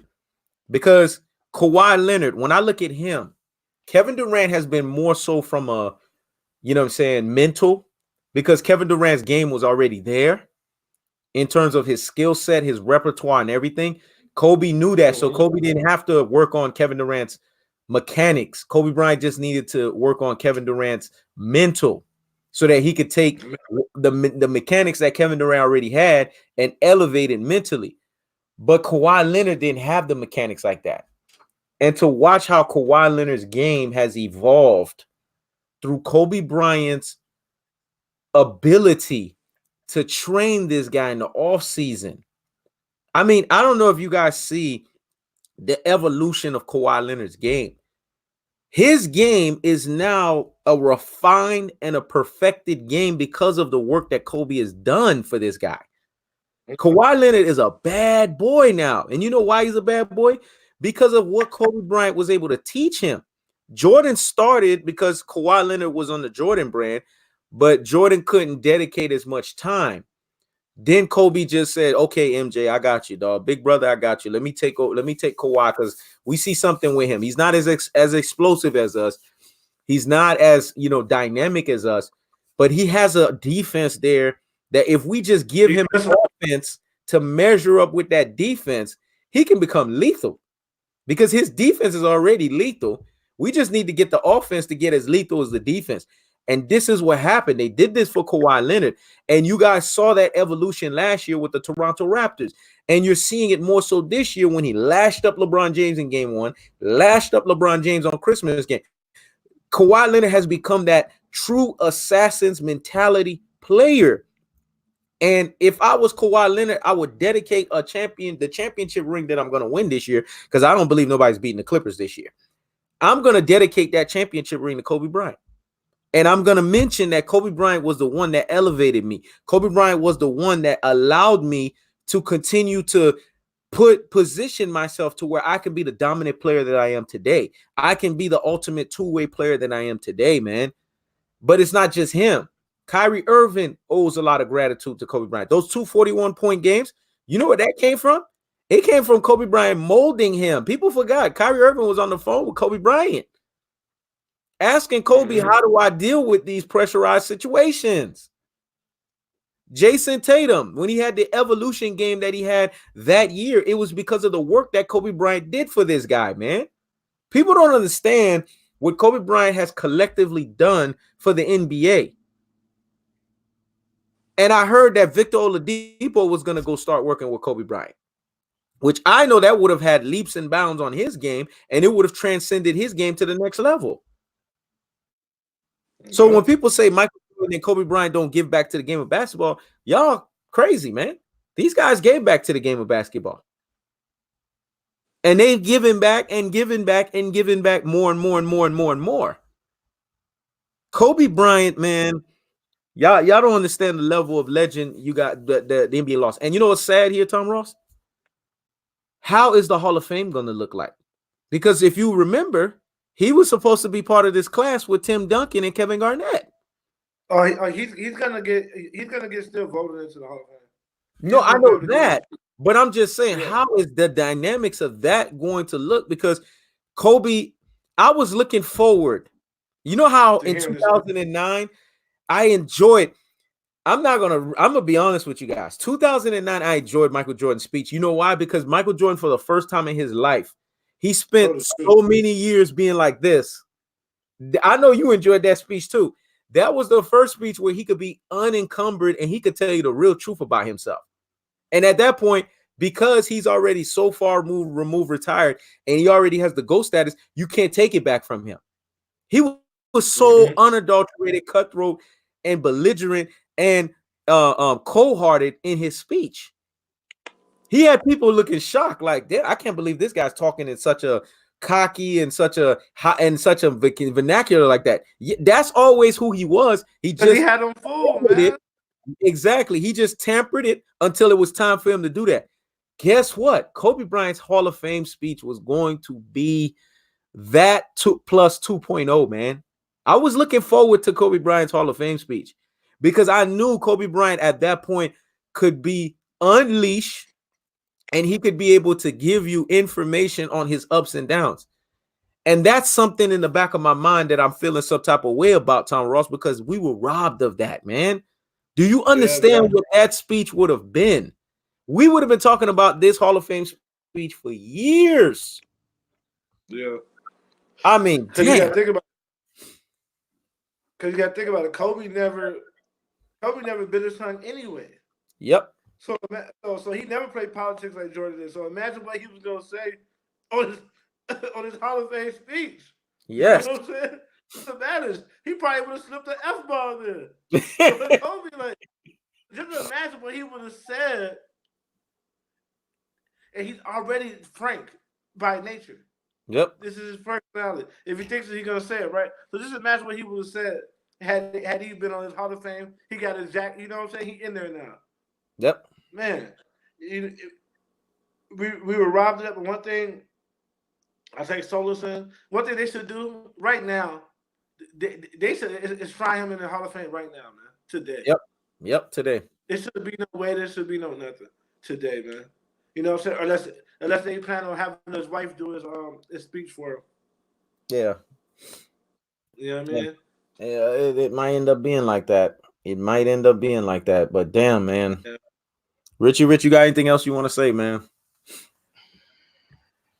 Just shell shock, man. Still by this news, man. It's just trying to see how the basketball world is going to pick themselves up together after this, man. Because Kobe was doing so much work, for a lot of these younger players coming in, and plus the current players. And you're just trying to think like who's gonna train these guys now? Who's gonna look after that younger generation now? That's the thing. Who's gonna be the pioneer for these guys now? You know, Yeah. that's why Yeah. it's sad. Kobe did his thing while he was playing, and he was doing his thing while he was done playing. He still was actively involved with the NBA and their players, and he was doing all this venture capitalist stuff, investment stuff. Kobe was trying to get on that big boy level, man. But he was still giving back to the game. He was still giving a lot back to the game and the players. Yeah. So rest in peace, man. You're gonna be missed. Yeah. Kobe took a big hit for things that he couldn't even control, man. People didn't like him because his dad was in his life, man. You know what I mean? This is things he knows about because we were in high school at the same time. People say, yeah, oh, this is why he's better than Iverson because yeah, this dad is like Iverson did it. Iverson Yeah. a real one. Like they made us think that living life backwards was the way to live and living and being and having a father that puts you in a position to where you know multiple languages and you don't need basketball. You playing it because you can. See, that's the reason why they didn't want Kobe to be bigged up. They didn't want that mindset to be bigged up. Most people Hmm. who go to the NBA have no choice. Literally, they have no choice. If they want to play in sports, they won't have nothing because they don't apply themselves. Kobe had a father that told him, "You gonna apply yourself in school and you gonna be good in sports." Because Kobe could have went on and did whatever he wanted. He had like an 1800 SAT score. Hmm.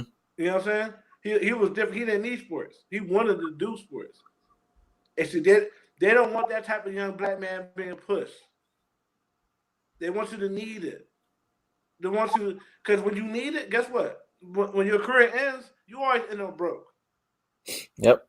You always end up with your hands out because you never had the mindset to be able to fall back on anything because you didn't work towards anything but that sport. You are nothing without it. As soon as Kobe retired, he started doing things he could have did without even playing sports. He started getting Oscars and shit, man. Hmm. He started writing best-selling books. Like nobody else does that. Once they retire, they're like a hanger-on of the sport, nitpicking and messing. Kobe, when he retired from the sport, he was like, whatever. If you guys want to learn how to play basketball, that come to me. But I'm not. I'm not gonna be nitpicking everybody. I'm moving on to my next thing in life. You know what I'm saying? Hmm. And he moved on to the next. He was the black mama. He was the black mama of book writing, man. Yep. You know what I'm saying? Yep. The black mama of documentaries. This dude has went on, kept being great. Most people don't do that. Yep. Once they retire, their greatness is over with. Cause that's all they had. You Yep. know what I'm saying? So it was a big reason why they kept Kobe at that top spot. But now in his death, now his lore can't be stopped now. Yep. Because now the legend of Kobe is gonna live. You know what I mean? Yep. Because Yep. now these people who've always hated or just hated Kobe, they didn't even watch him. They just hate him because other people hate him. Now they gotta dig in the archives. Now they're gonna go to these YouTube channels. Now they're gonna look at these videos and these highlights and be like, "Damn, how you do that? Who shoots a Yeah. fadeaway left hand? Who shoots a fadeaway left hand 3-pointer?" Yeah, You know what I'm now they're saying? gonna remember. Now they're gonna remember. Oh, by the way, maybe this was stuff I should have done. Now they want to do it. Now they're gonna want to take the time Right. out to see the level of greatness. But Anthony L made some points here that was true. He said, and this is my message to Nick Wright: if you don't appreciate and respect greatness when it's amongst your presence, don't do it when I'm gone because you had your chance and blew it. And then he said, Nick Right. Wright needs to quit his job and meditate on that because Nick Wright is the biggest one who started this whole Kobe hate, man, because of the level Right. of disdain and the level of vitriol that came out of his mouth. So now it's going to be That man, interesting to see what somebody like him is going to be saying after the fact. yep, and Max Kellerman, man, and Shannon Sharp. These guys just need to be hushed. Yeah. They need to be hushed, man, because truth be told, when you're sitting back and you cover basketball, so you watch hours and hours of basketball, and you're sitting back and you're telling yourself that LeBron James is better than Kobe Bryant, you're committing a bold faced lie, man, for the sake of ratings. For the sake of ratings, man, it's actually despicable. You know what I mean when you think about it, because skill wise, they're not even comparable, man. They're not. Kobe could do so much with just a half foot of space. That's all he needs to hit a game winning shot. It's just a second, it's just a half second of him getting to a spot before you got to the spot and the game is over, man. That's all he needs. You know what I mean? All he needs is for you to get off one shake of his shoulders for you to get off spot and the game is over. He don't need all the extra stuff that LeBron needs to do to be successful. Like he don't have to bulldoze over you. Yep. You know what I mean? You can be bigger than him, you still can't stop him. What people fail to realize is Jordan was supremely skilled, and he benefited from being the prototype. When Jordan came to the league, he was the LeBron of his time with skills. All the guards was like 6'4", 6'3", 6'4", small. He was dominant. Craig Eglow, Hornacek, like these are guys Kobe would have shitted on every night. You know what I'm saying? But Jordan, not only was he bigger than them and stronger than them, he was better than them. So you know what I mean? It was no competition. He was like the T100 amongst mortal men. You know what I'm saying? He dropped out the sky in the little energy ball and just started taking over the world. Whereas these guys that regarded Kobe was on average bigger than Kobe. They were swingmen, 6'8", 6'7", like T-Mac. They're all bigger than him. They still couldn't stop him. You know what I'm saying? And that just goes to show you his skill level was just different. You know what I mean? And now that he in his passing, I believe people are going to start to see that. You know what I'm saying? And so this is a horrible thing, but this is a good thing for the generations to come because basketball was going in the wrong direction. Facts. They was going in the wrong direction, and I'm glad Kawhi and Durant was bringing it back, but it's going in the wrong direction. Where everybody's playing out of position. Big guys can't post up. Little guys, you know what I'm saying? All they can do is shoot threes. They can't penetrate to the basket. You know, it's like it's just everybody's playing out of position, man. Little guys averaging more rebounds than big guys. You know what I mean? Like Westbrook averaging 10 rebounds for a whole season, but you got big power forwards only averaging 8 and 9. Like, man, rebounds and defense is what really wins the games. If you go to the stats and you look at two teams who played, if you look at who had the best defense that game and who rebounded the ball, you know who won the game for the most part. 90% of the time, if you out rebound the other team, you play better defense, you're gonna win. Facts. You know what I'm saying? So that dynamic, that fundamental is big, but it's a lost art. Now you got people who don't even care about rebounds. You know what I'm saying? They don't even care about unless it's part of a triple double. That's true. It's like if somebody came to the league and was like a Dennis Rodman, they'll say he was a bum. They'll be like, "Oh, that dude's trash. He only averaged 10 points and 15 rebounds." He's not realizing rebounds control the game. That's true. When I pick a team, I always pick a rebounder first. Always. I watch him. And the person who played defense down low and the rebound the ball, I pick him first. You know what I'm saying? I don't like being the primary ball handler. I like to play off the ball. So if I can avoid being the primary ball handler, I pick a ball handler. But the first person I pick is a down low presence. You know what I'm saying? Because the game's easy. So the game's getting played inside out. But in Kobe's past, people are gonna realize, okay, this is the type of fundamentals you should have as a basketball player if you want to be called great. You know what I'm saying? So that's the only bright side I can see to a very gloomy day, man. Richie Rich, man. Anything you want to say, man?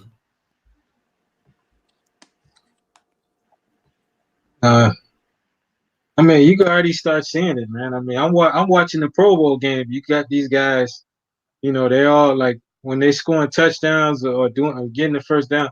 All these players are like, you know, like doing Kobe things. They're like, like trying to remember like Kobe moments, man. So you're gonna get a lot of that. And they just showed Shaq's Instagram, and he was like basically just pouring his heart out, man. It's just sad, man. Tomorrow, man, we all gonna see it tomorrow, man. On them shows, First Take, uh, that show with Skip Bayless and Shannon Sharp. Yeah, Yeah. Undisputed. What the other one with the fat dude? Uh, what's it called? The guy that used to be on ESPN, now he's on Fox Sports, and he's with that football player, Marcellus Wiley. Whitlock. Yeah, Yeah, Whitlock. Woodlock, Jason Woodlock, man. A Speak lot of for those dudes. yourself. Yeah, speak for yourself. Yeah, exactly, Tom Ross. Good looks. Uh, Yeah. there's some dudes, man. They say some funny things about Kobe Bryant on that show, especially Marcellus Wiley. But you're gonna He start. another hater. Yeah, he's another hater, man. You're Yeah. gonna And start hearing, it's sad these because he's guys. from LA. So he should be, it's sacrilegious for him to even be talking. Yeah, plus the show that Nick Wright is on, man. You're gonna hear what is it, something about the numbers or something? First thing first. These guys, you're gonna hear it, man. These guys are gonna be uh doing their best rendition of trying to honor Kobe and because the man is now gone, man.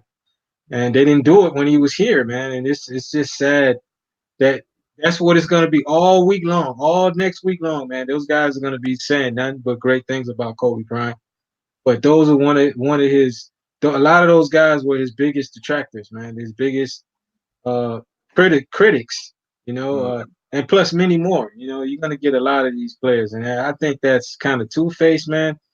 And but I understand this is what they're gonna do. They, they do And, they do everything for ratings, bro. Everything for yeah, ratings. Yep, that's true. exactly. But you know, uh, man, it's just sad all around, man, and tragic that we lost one of the greatest ball players that ever played the game, like and just lets us know, man. It puts things in perspective that life is not promised, man. You hear one day, you're gone the next, man. You got to cherish it, man. You know what I'm saying? If you got a passion that you trying to accomplish, man, go forward. Yep. Go forward. You got something you want to you got a goal you want to meet, go forward, man. Don't look back. That's what I get out of something like this. So I got a few goals, man. I got a few things I want to accomplish, man. I'm gonna try to pursue them, man. I don't know about y'all, but we that's what we gotta do. We gotta push for that. There So you go. that's what I have, man. We're closing. There you go, man. That's what you got to do, man. If there's anything that Kobe left his mark on, that's what he left his mark on, man. Just motivating you to be the best version of yourself, man. That was his biggest thing. Just be the best version of yourself, meaning maximize every opportunity that's in front of you and just do the best you can with being the person that you are. Whatever it is that you're passionate about, just be passionate about it and continue to just be maniacal about it and continue to just be consistent about it and continue to put the hard work and the dedication associated behind that level of passion and that level of maniacal.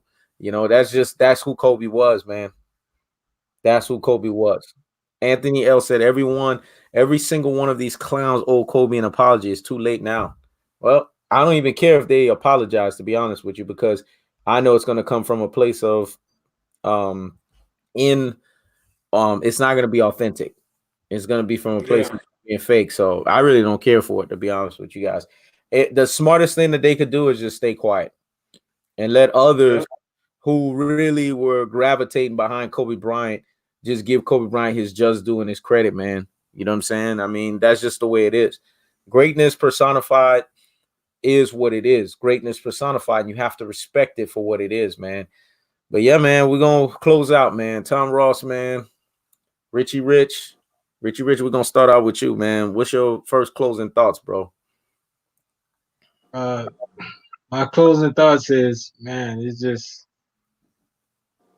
like I said, the word I've been using all day, shell shock, man, just by the whole news. But through we're gonna be able to, us as basketball enthusiasts, we're gonna be able to, be strong, man, and eventually, we're gonna be able to deal with it, man. But it's truly sad seeing Kobe, pass away, at the age of 41 today like this. But it's just sad. But the game is going to continue on, man. We just hope that whoever is in the game right now, man, that they appreciate Kobe and they try to be pioneers like him. When it's their time to give back to the game, don't turn away, man. Give back to the game and continue to look out for the younger generation, just like Kobe was doing, because he gave to the game when he was playing, and he continued to give back to the game when he left. So you know, as watchers of the game, as people who really put a lot of stock and a lot of time into watching this game, following this game, I want to see this game continue to grow, and it's going to take these current players, these new players, to continue to make it grow. So we need losing Kobe is huge, man. It's huge because he allowed a lot of these guys to build themselves, create a niche for themselves because he was teaching them.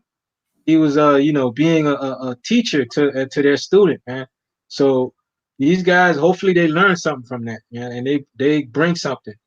But you know once again, thanks again, he knows, for coming out with the platform. Thanks for coming on, Tom Ross. Appreciate you, man. Even though you were having some issues earlier, you still managed to get through, so we appreciate that, man. Just it had to come at a time like this, man, where it's just a gloomy day, man, tragic day. But we all had to get our vent and give our respects, to pay our respects to Kobe. And we appreciate you guys in the chat as well. Hopefully, you guys have a safe week, and take care, and let's do it again next week.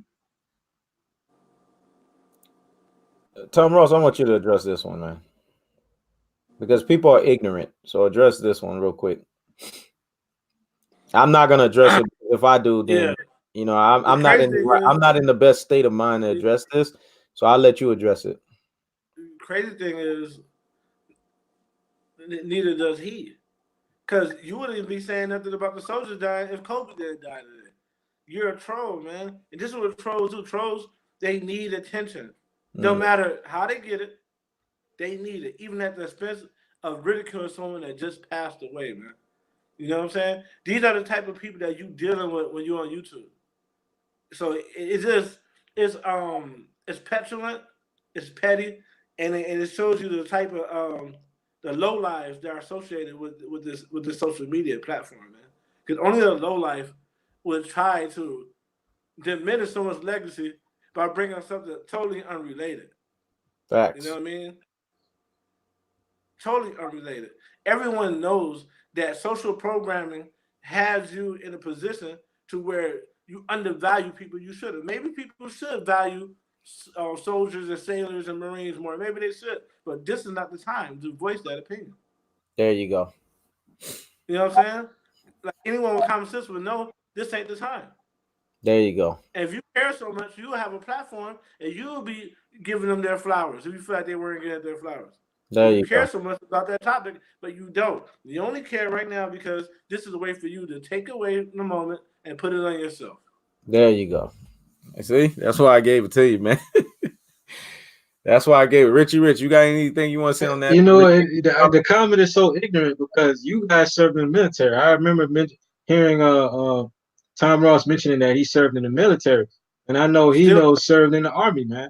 So it's just the ignorant comment. The guy just came on. And you don't know what he's talking about, man. It's about Kobe Bryant, man. It's not about soldiers. When it's their time, then we're gonna talk about that, man. But this is not that type of topic. Yep. See, and this is the thing that I tell people, because you can't run away from this. You're gonna see some level of this nonsense happen as well too. Even in the midst of Kobe Bryant passing away, and it's sad that his daughter passed away as well too, and some of the people that were going to a basketball game, from what it was reported. But this is what we're dealing with. We're dealing with people that are insecure and miserable in their own lives, and they want to protrude the insecurities and the miseries of their own lives on people that's making it happen. Kobe Bryant was a guy who made it happen.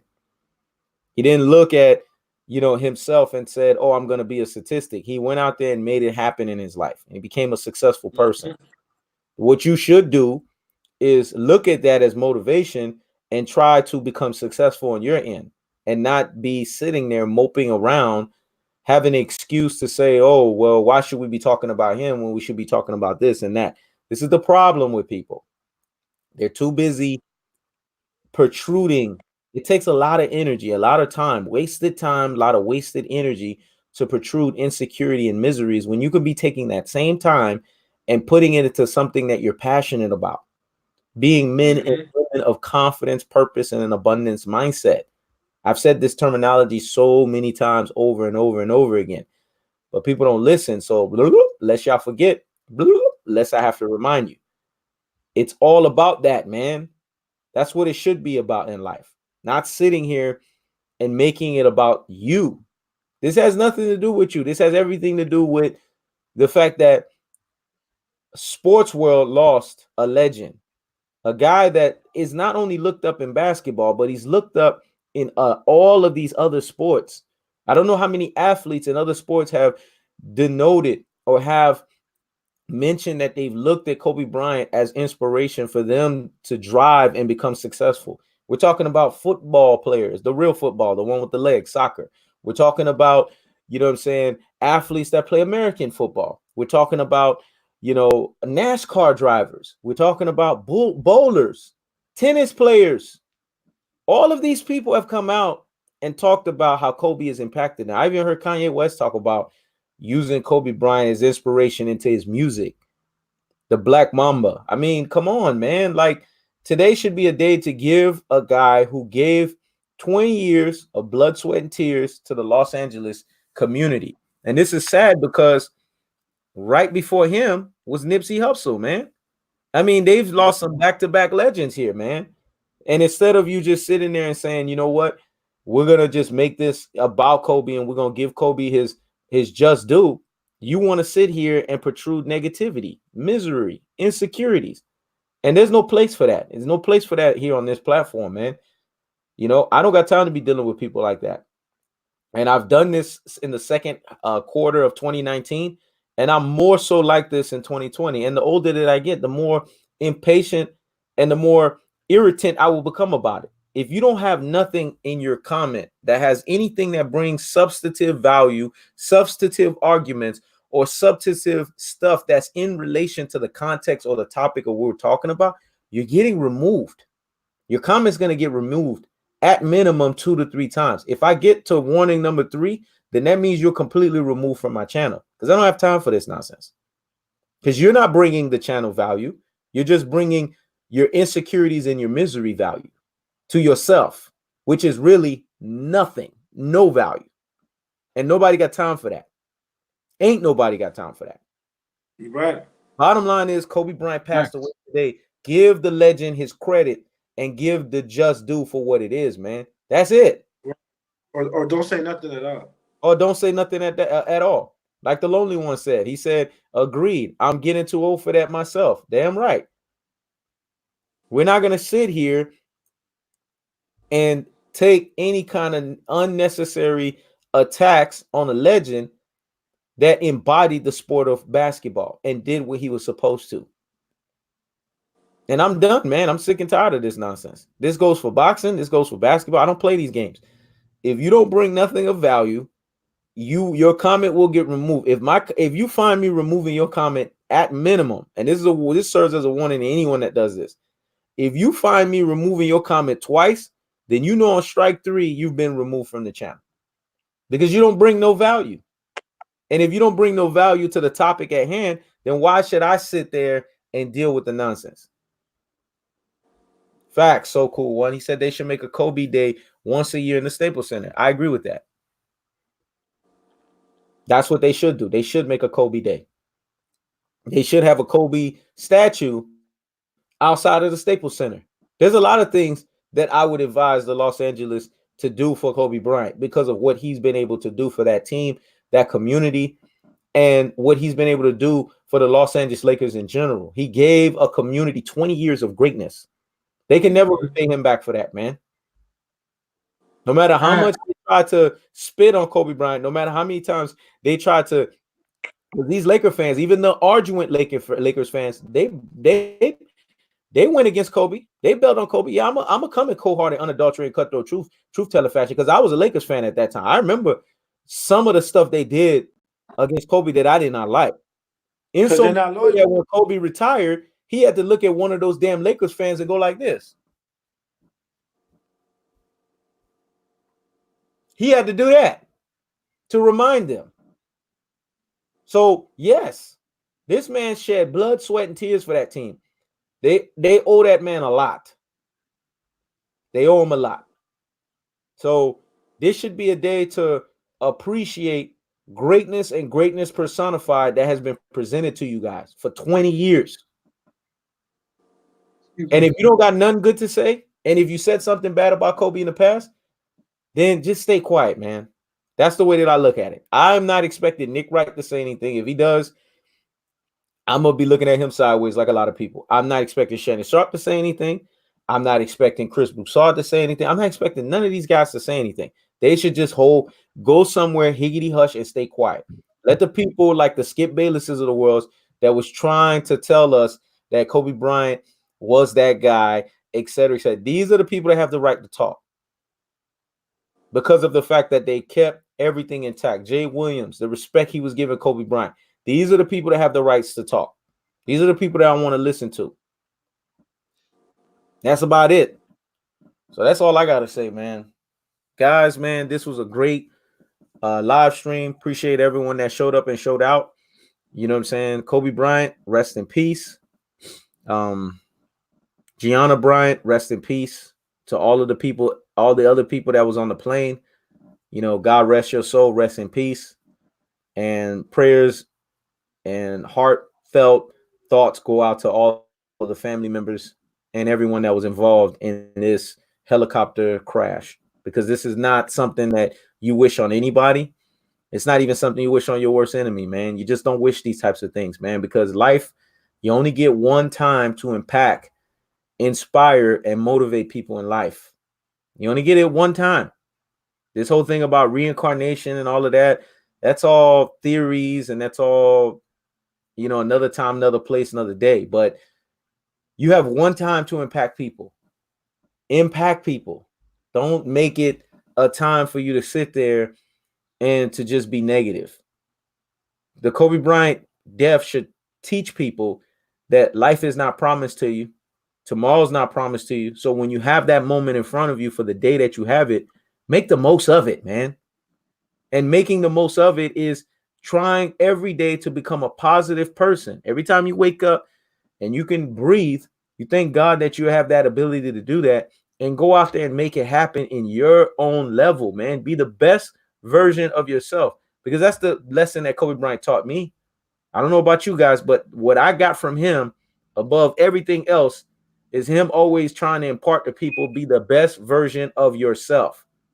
And that's what I'm imploring, and I'm beseeching all the brethrens and sisters to do. Be the best versions of yourself, man. And take this moment to be a moment to where you can move forward in life and impact others, especially those that are around you, because you don't know if you're going to be around tomorrow to continue to do that. So Kobe Bryant, rest in peace. Thank you for everything that you've done for the NBA. Thank you for everything that you've done for all of the players. Thank you for everything that you've done for the sport of basketball, man. You will be truly missed, man. We lost a legend of epic proportions and epic magnitudes. And in inspiration of Kobe Bryant, I'm going to spend the next, Tom Ross, I'm going to spend, starting today, man. Today is January 26, 2020. I'm going to spend the next month, man, up until February 26, 2020, talking about Kobe in some variation, in some fashion. I believe he deserves 30 days of being talked about, man. That's what he meant to the game of basketball. That's what he meant to the sport. Somehow, some form, some variation, the lives is going to have to incorporate Kobe Bryant and how he impacted somebody. We'll be creative and how we're going to mix it up, how we're going to talk about it. But that's my way of paying homage and respect to a legend and what he brought to the sport, man. And that's what I'm going to do. And that's just the way that I see it, man. So y'all be easy. Y'all have a great Sunday. I hope everyone can Continue to weather the storm. I mean, this is not going to be something that's going to be easy. We all going to have to continue to hear the unraveling of, the story and everything that's evolving with this whole thing and how sad it is. I mean, it's going to be what it's going to be. Your emotions are going to go through a roller coaster. There's going to be this up moment. There's going to be down moments, but that's just the way it is. This is a moment where you kind of just going to have to go through it. So y'all be easy. Y'all have a great Sunday, man. Appreciate everyone that participated. Appreciated the super chats. Appreciate everyone that, values this platform. And I value you guys, you know what I'm saying? And I appreciate everything you guys brought to the table in terms of the comments and in terms of making sure that no foolery was going to be accepted today. Tom Ross, you know what I'm saying? I know you don't do Sundays no more, but appreciate you, man, coming to talk because I knew it hit you the way it hit me. And this is Kobe, you know what I'm saying? Sometimes you just got to drop what you're doing to come and pay homage and respect to a legend that gave it all. Like you said, he gave us his whole career, man. So the little we could do is talk about his greatness and put respect on his name, man. Richie Rich, I'm glad you put respect on KB24's name. What I'm going to be looking forward to is what Michael Jordan has to say. Because I know it's hitting him harder than a lot of people because his relationship with Kobe was evolving and they were becoming brothers like nobody's business. So I know he's hurt. I know it's hitting him. I know he felt like he lost a younger version of himself. So I'm waiting to see what he got to say. And then after that, I'm waiting to see what Shaquille has to say. And then I'm waiting to see what Phil Jackson have to say. And then after that, I think I'll be fine with whatever else. I know Vanessa's going to have something impactful to say about her husband, Kobe Bryant. And that's going to happen as well, too. But it's going to be interesting to see what these personalities have to say. Of course, the Los Angeles Lakers organization and everyone that's surrounding that. But we lost a legend, man. And this thing hurts.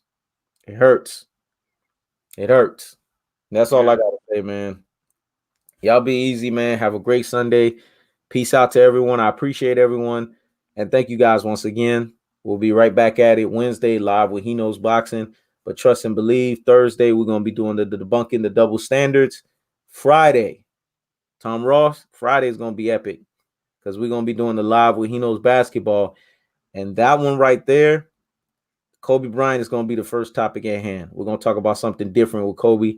It's going to be your favorite moment in Kobe Bryant's career and why that was your favorite moment and why that moment told you he was a legend. That's what we're going to talk about. That's going to be the first topic of discussion. So y'all be easy. Y'all have a great Sunday. I hope everyone can continue to weather this. Peace. Peace.